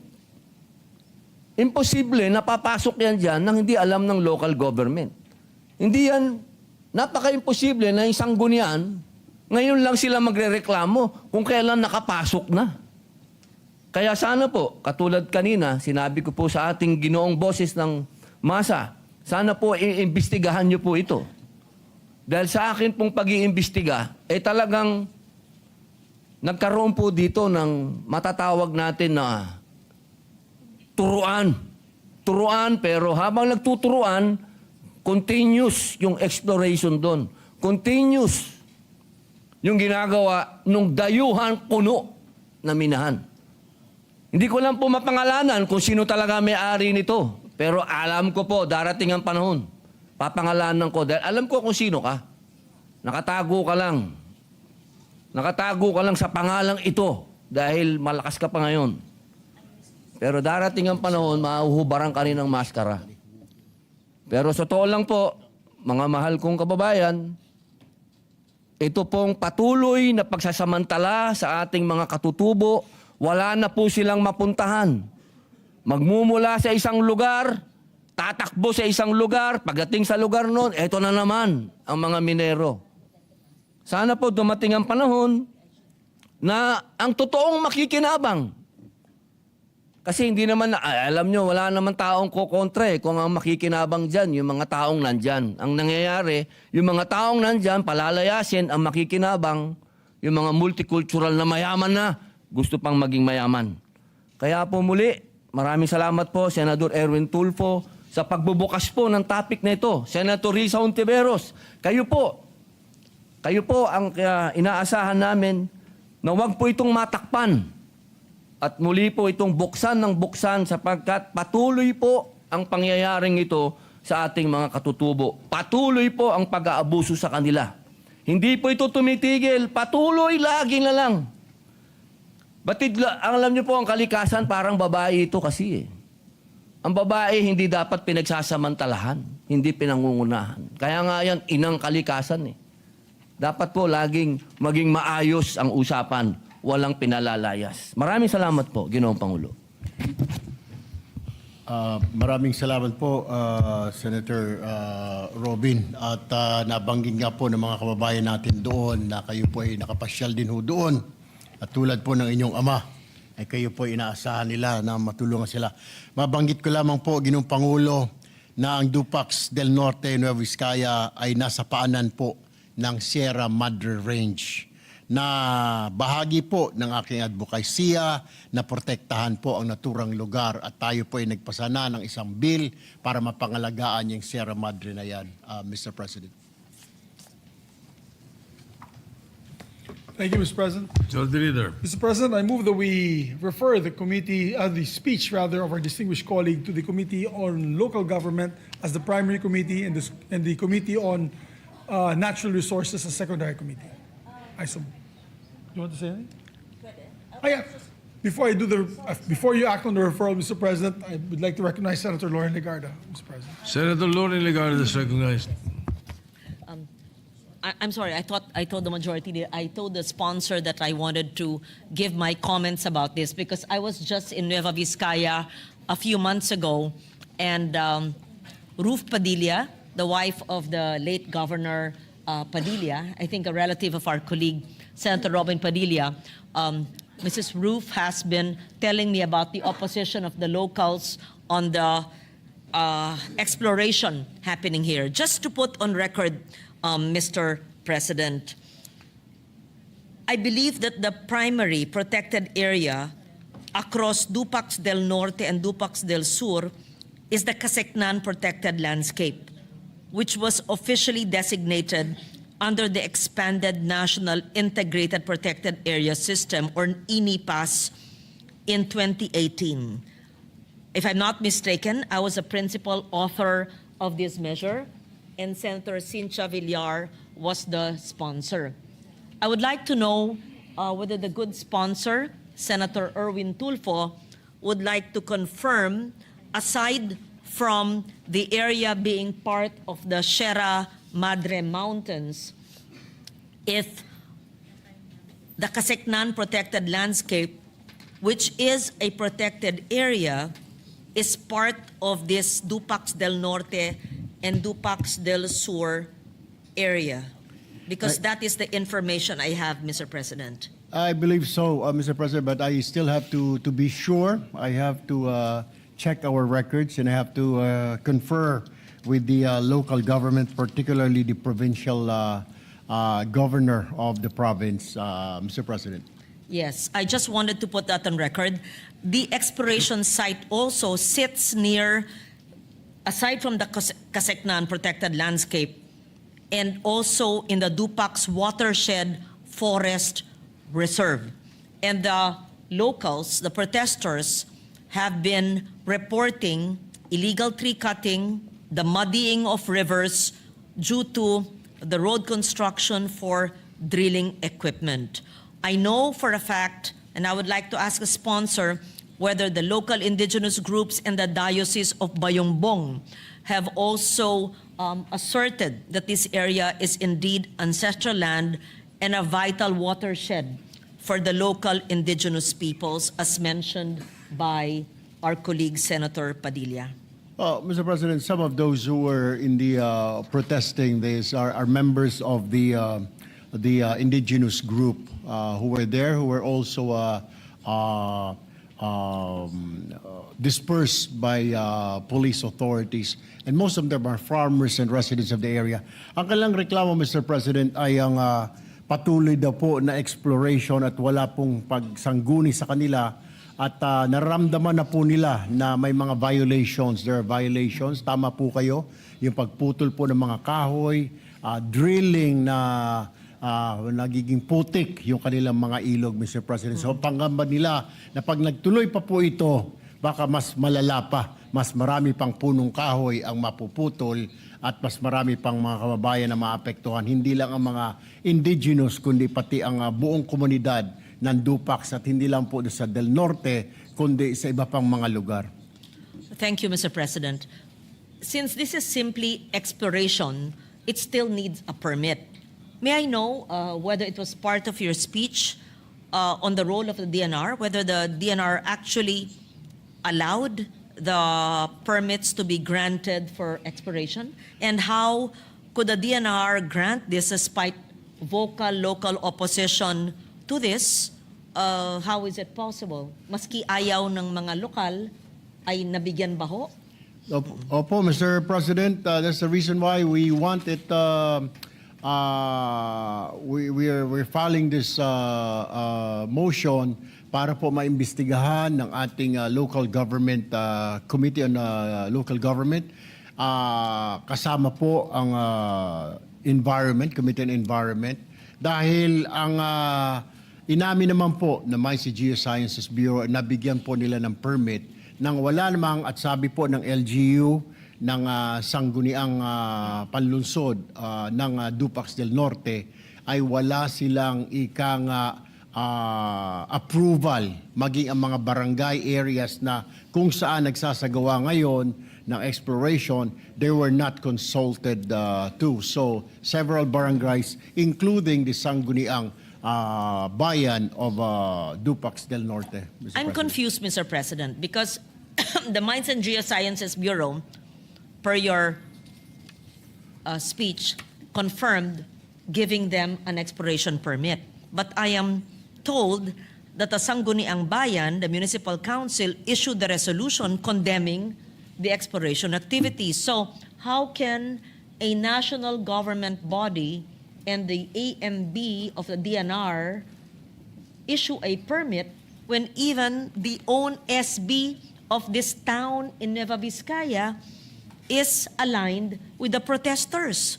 So, hindi ko po, siguro dapat natin tawagin kaagad ang DNR kung paano sila makakapagbigay ng permit sa eksplorasyon kung mismo ang Sangguniang Bayan ay hindi sumasang-ayon. Sana po ang boses ng mga tao kung sa Sangguniang pa lang ay hindi na po sang-ayon. Sino kayang nakausap nila? That was part of my privileged speech, Mr. President.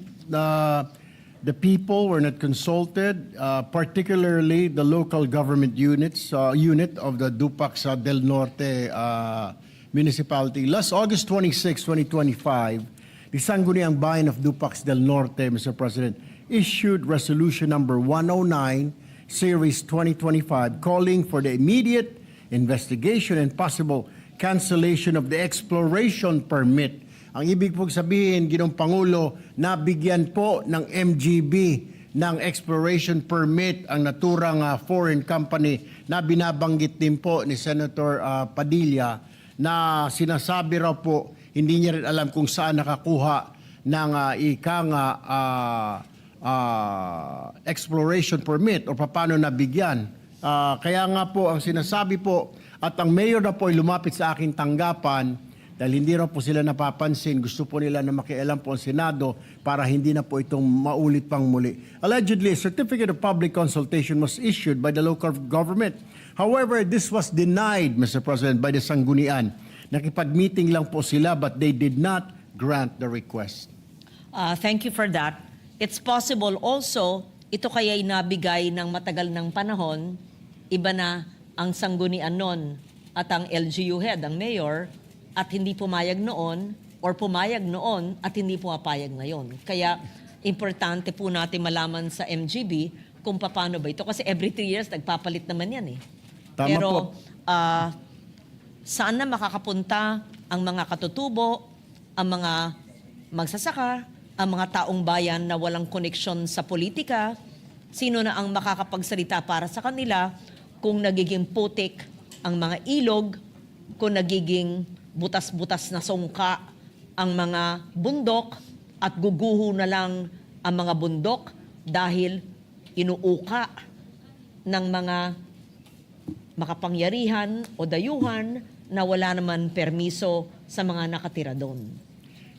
Yun po sana ang gusto, Mr. President, ng sangguniang bayan ng Dupax del Norte at gayon din po ng komunidad na sila po ay sana ay nakonsulta. Subalit, ang malungkot po dyan, dinisperse po sila dahil nagpalabas pa po ng isang court order daw ang court para i-disperse po sila. Kaya masamang-masama po ang loob ng sanggunian ng pamahalaan doon, ng lokal na pamahalaan at ng mga residente dahil malinaw na hindi po legal o legit yung exploration permit. Sila pa po ang pinalayas ng mga pulis, pero ayon naman sa otoridad, sa mga pulis, yun naman daw po ay may isang court order. So makikita lamang po natin talaga dito, Mr. President, na gaano makapangyarihan po ang kumpanya na yun na nakakuha po ng permit, ng court order para i-disperse po yung mga kababayan natin doon. Just for the information of the body, INIPAS Act law, which I was a principal author of in 2018, covers 86,246 hectares of land in Quirino, Aurora, and Nueva Vizcaya.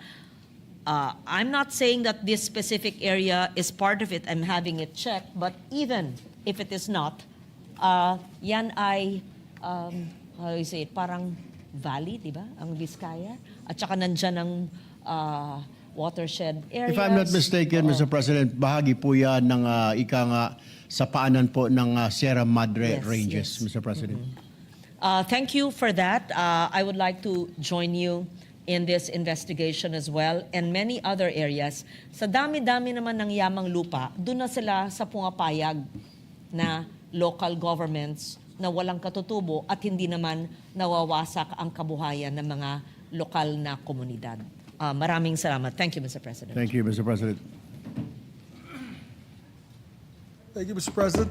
Mr. President, Yes, Majority I move Leader. for my previous motion that we refer this speech and all the interpellations to the Committee on Local Government for the primary committee and the secondary committee, the Committee on Environment and Natural Resources. Any objection? Hearing none, the motion is approved. So referred. Thank you, Mr. President. Just some housekeeping matters, Mr. President. With the consent of the body, upon consultation with the chairperson of the Committee on Public Services, I move to change the primary committee referral of Senate Bill number 63, the amendments to the PIRA Act, from the Committee on Public Services to the Committee on Energy, and to make instead the secondary referral thereof to the Committee on Public Services and Finance. I so move, Mr. President. Any objection? Hearing none, the motion is approved for the transfer. I'll talk to you for 1 minute. Also, Mr. President, pursuant to Section 110 of Republic Act 12009, or the New Government Procurement Act, I move that the Senate President's appointments of 2 members of the Senate panel of the Joint Congressional Oversight Committee on the New Government Procurement Act. I so move, Mr. President. Any objection? Hearing none, pursuant to Section 110 of Republic Act 12009, the presiding officer recognizes the following members by, the chairman recognizes the following members by position and appoints the following 2 members to the Senate panel of the Joint Congressional Oversight Committee on the New Government Procurement Act. Senator Sherwin Gatchalian as chairperson of the Committee on Finance, Senator Francis Pangilinan as chairperson of the Committee on Constitutional Amendments, and appointed members Senator Joseph J.B. Ejercito and Senator Rodante Marcoleta for the minority. So appointed. Thank you very much, Mr. President. Mr. President, I move that we elect Senator Erwin Tulfo as chairperson of the Committee on Foreign Relations, Vice Senator Amy Marcos. I so move, Mr. President. Any objection? There being none, Senator Erwin Tulfo was elected. May we recognize the former chair, Senator Amy Marcos, for manifestation. Senator Amy Marcos is recognized. Thank you very very much, Mr. President, Majority Leader. Ako po ay nagpapasalamat sa lahat ng konsulado, embahada at mga opisinang hindi naging maramot sa suporta at pagtanggap, lalong-lalo na ang Department of Foreign Affairs na naging katwang ko sa pagbibigay ng 3.5 taon ng pakikipag-ugnayan pandaigdig. Taas noo at taus-puso po ang aking pag-uulat sa bayan ng ating nagawa bilang tagapamahala ng Committee ng Foreign Relations sa Senado. Ang bawat tagumpay ay bunga ng makapilipinong paglilingkod ng Senadong naniniwala sa aking kakayahan. Nagpapasalamat ako at ang aking opisina sa pagkakataong iangat ang Senado at ang Pilipinas mismo sa bawat pulong sa ibayong dagat. Salamat sa mga kapwa kong senador sa kanilang kumpiyansa at pagtitiwala sa mga hakbang na ginagawa para lamang sa bayan, walang halong damdaming personal o politika. Nagtrabaho at nagtagumpay tayo, hindi kailanman nagpakabog sa bawat ganap sa anumang sulok ng daigdig sa loob ng 3.5 taon. Ang inyong lingkod ay nahalal bilang kinatawan ng IPU sa UN, sa United Nations noon sa Geneva, Switzerland para sa pulong ng Asia Pacific at napili rin bilang Secretary General ng Asia Pacific Parliamentarians on the Environment sa Seoul, South Korea. At ating kinumbida pa sa Pilipinas silang lahat sa Hunyo. Gusto ko pa rin ipakilala ang ating dalawang batas, the groundbreaking Loss and Damage Fund Board Act as well as the code, the new Philippine Passport Act that was passed by your committee. A total of 13 treaties were ratified under our watch. The Violence and Harassment at Work, the Double Taxation Acts, the Social Security Agreements, Cultural Diversity, a long-standing, almost 20-year-old treaty pending for the longest time, and several other acts that should be perhaps the template for many to follow, the Transfer of Sentenced Persons Treaty, the Host Country Agreements, the Philippines-U.S. Narcotics Control, and the Marine Diversity Act. All of these treaties were passed. Also, a total of 8 inquiries in aid of legislation into the Philippine-U.S. Task Force, the One China policy, some very controversial issues, the Ayungin Shoal incident, the inquiry on the U.S. Air Force landing, the Afghan visa applicants, and of course, the infamous ICC hearings on the kidnapping and extraordinary rendition of former President Duterte to the ICC in The Hague. Naway mas mapayabong ng susunod na chairman ang committee natin, alang-alang sa kapakanan ng Senado para sa sambayan ng Pilipino. Muli, maraming salamat sa karangalan ibinigay ninyo sa akin na maglingkod bilang inyong chairperson ng Komite ng Foreign Relations. Maraming salamat po. Thank you, Senator Marcos. Majority Leader. Thank you very much, Mr. President. Mr. President, before we recognize Senator Raffy Tulfo to avail of the privilege hour, we just like to put on record Senator Mark Villar's wishes to insert his explanation of vote on SBN Senate Bill number 1509, or Philippine Geriatric Center, into the record, Mr. President. We insert into the records. Thank you. And we'd now like to recognize our distinguished colleague, Senator Raffy Tulfo. Senator Raffy Tulfo is recognized.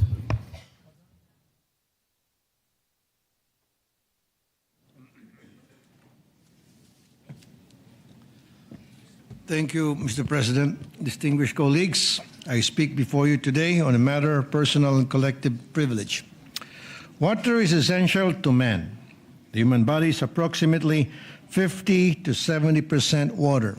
A human can typically survive about 3 to 4 days without water, and it is recommended that a person drink about 2 to 3 liters of water each day. And not just any water, it must be sufficient, safe, acceptable, physically accessible, and affordable water. This is indispensable to sustain life and health, and fundamental to the dignity of all. Parte ng dignidad ng isang tao ang magkaroon ng access sa malinis na tubig.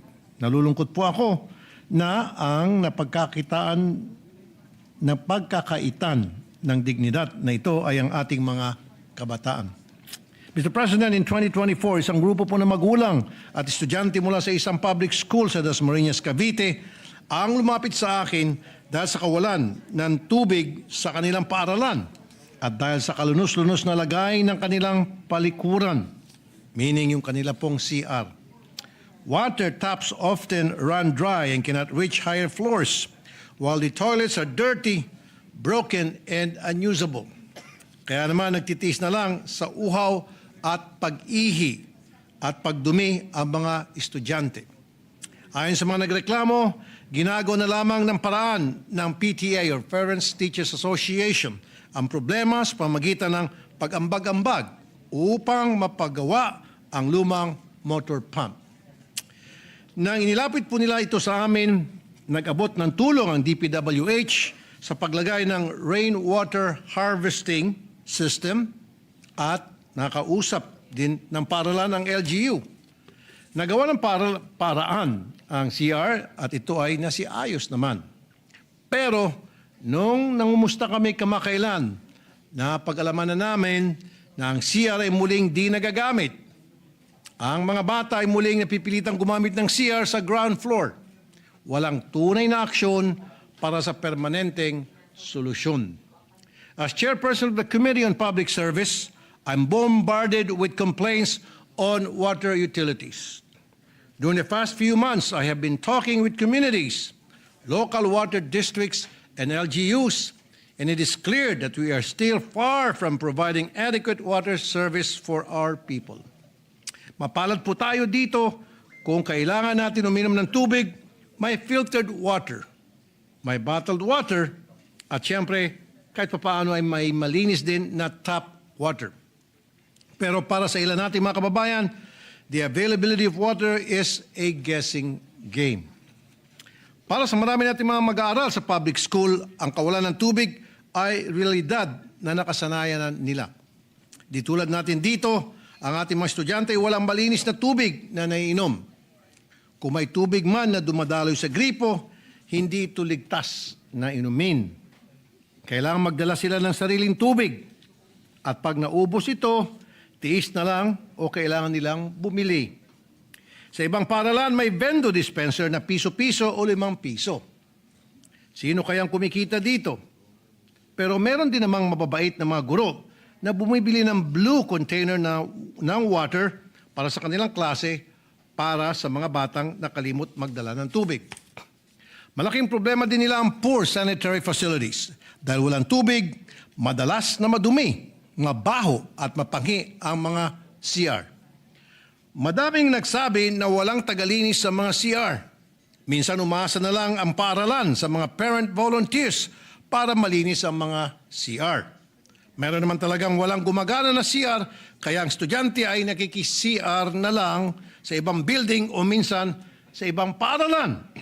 At ang masahol pa, nangangapit bahay. At dahil dito nagkakaroon ng insidente ng cutting classes. Nagliliwaliw ang mga bata, yun na lamang ang kanilang ginagawa. Marami ng insidente na mga bata ay nag-iigib ng tubig mula sa tangke ng paaralan o mula sa baba para iakyat sa CR sa itaas. May nakarating din sa akin na binibigyan ng mga bata ng water bottle upang doon na lamang umihi ang mga estudyante. Kung sa atin kaya ipagawa ang mga ganitong bagay, papayag ba tayo? Of course, hindi. Tayo manggagalaiti. Paano kung sabihin sa atin ni SP na bago pumasok, mag-CR muna tayo sa ating mga bahay dahil wala ng CR dito sa Senado? Ganito po ang dinaranas ng ating mga mag-aaral, Mr. President. Kamakailan lang, nasaksiyan ni Pangulong Bongbong Marcos ang ganitong estado ng ating mga paaralan nung siya'y mag-ikot sa Bulacan, kung saan walang running water sa mga CR sa Tibigan Elementary School sa San Miguel, Bulacan at Barihan Elementary School sa Malolos. Kanyang inutusan ng Local Water Utilities Administration o LUA na magpaliwanag kung bakit walang tubig ang mga paaralang ito at alamin kung sino ang dapat managot. Binigyan din ng Pangulo ang kahalagaan ng tubig para sa ating mga paaralan. Despite the stern call from the President, the problem still persists and it is not isolated to a few schools. Other schools are still suffering. There are still a lot of water problems in Bulacan public schools. Just this December 2025, Marcelo H. Del Pilar National High School suspended classes due to a water service interruption. The water interruption affects the school's ability to maintain essential hygiene and sanitation standards and health protocols. The lack of water for hand washing and toilet facilities poses health and safety risk to learners and school personnel. And just a few weeks ago, San Jose del Monte City Mayor Florida Robes ordered the suspension of face-to-face classes in all levels, both public and private schools, due to a citywide water shortage caused by an emergency water treatment plant maintenance activity. Sa Teresa Rizal naman, nagmistulang Santa Claus ang residenteng si Jameson Lees sa mga mag-aaral ng Abuyod Elementary School dahil sa water tank at truck na kanyang dinala sa paaralan. Nagatid siya ng libreng tubig para magamit ng mga bata sa palikuran. Ayon kay Jameson, 4 na araw nang walang tubig ang paaralan. Kung ganitong kondisyon ng tubig sa ating mga eskwelahan, paano makapag-aral na maayos ang ating mga kabataan? Mr. President, the Philippines is lagging behind all ASEAN member states in terms of drinking water service level in schools for the year 2021. Only 45% of schools in the Philippines were provided with basic water supply service. And 26 relies on unimproved water sources like unprotected wells, unprotected springs, and surface water, if at all available. And according to DepEd, only 43% of elementary schools have access to water used for drinking, and only 28% have access to safe drinking water. While for junior to senior high schools, only 32 to 37% have access to water that is used for drinking, and only 25 to 28% have access to safe drinking water. This is not just an educational concern. This is a health concern, Mr. President. Unsafe drinking water is a major transmission route for diarrheal diseases, typhoid fever, cholera, and hepatitis A, which severely affect children. The Department of Health identifies contaminated water and poor sanitation as key causes of outbreaks of acute gastroenteritis and other communicable diseases, particularly after floods and typhoons. The UN Health Agency's latest data showed cholera cases increased by 5%, and deaths jumped by 50% compared to 2023.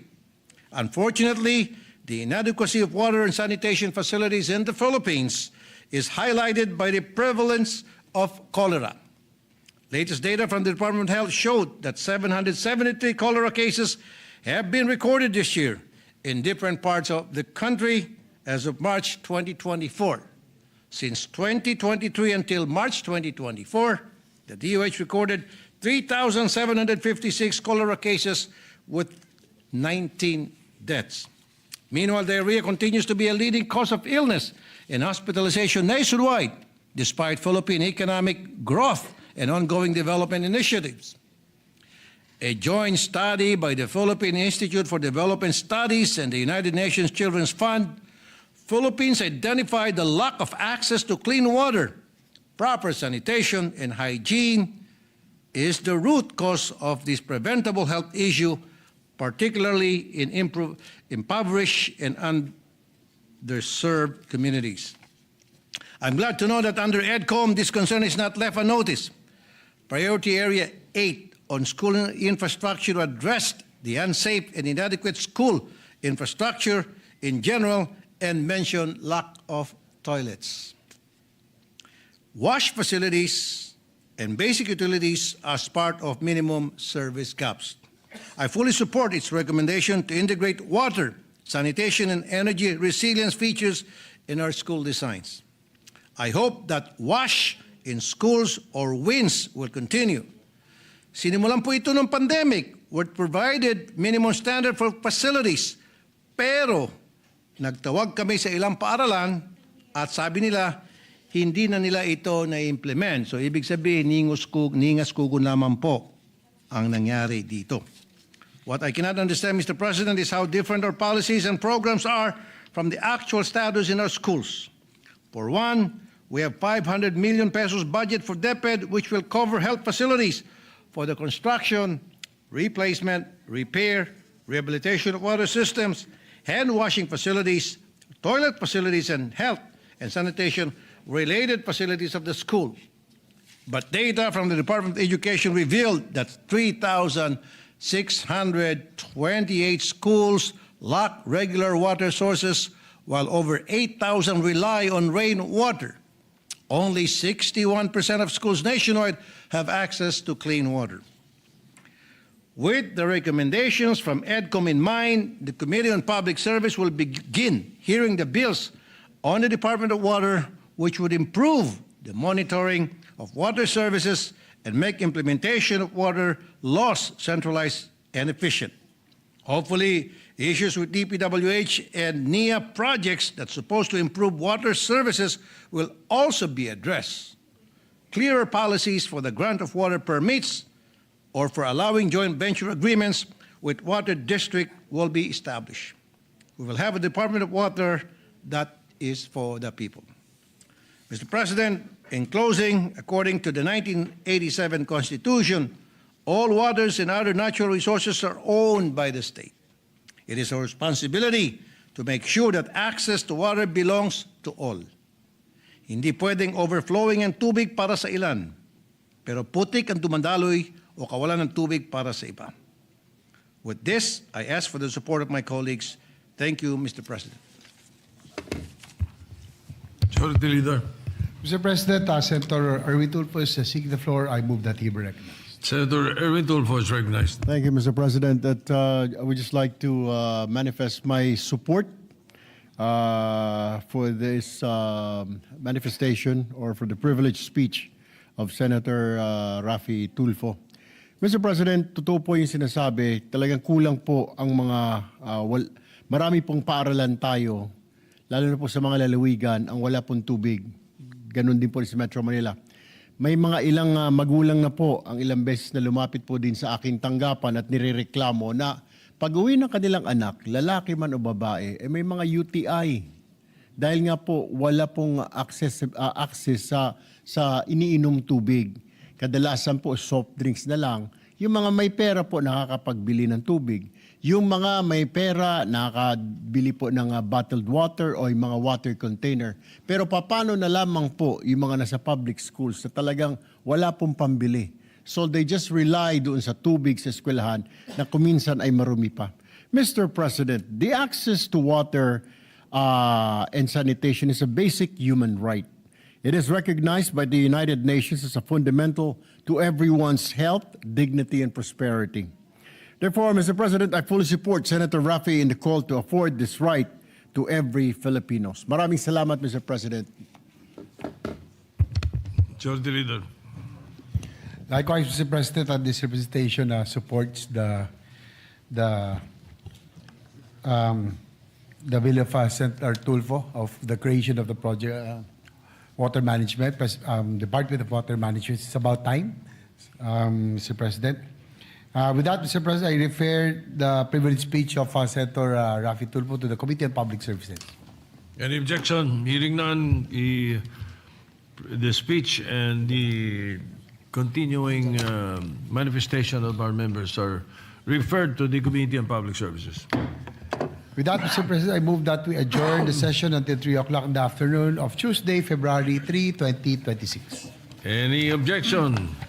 Hearing none, the session is adjourned until 3 o'clock in the afternoon of Tuesday, February 3, 2026.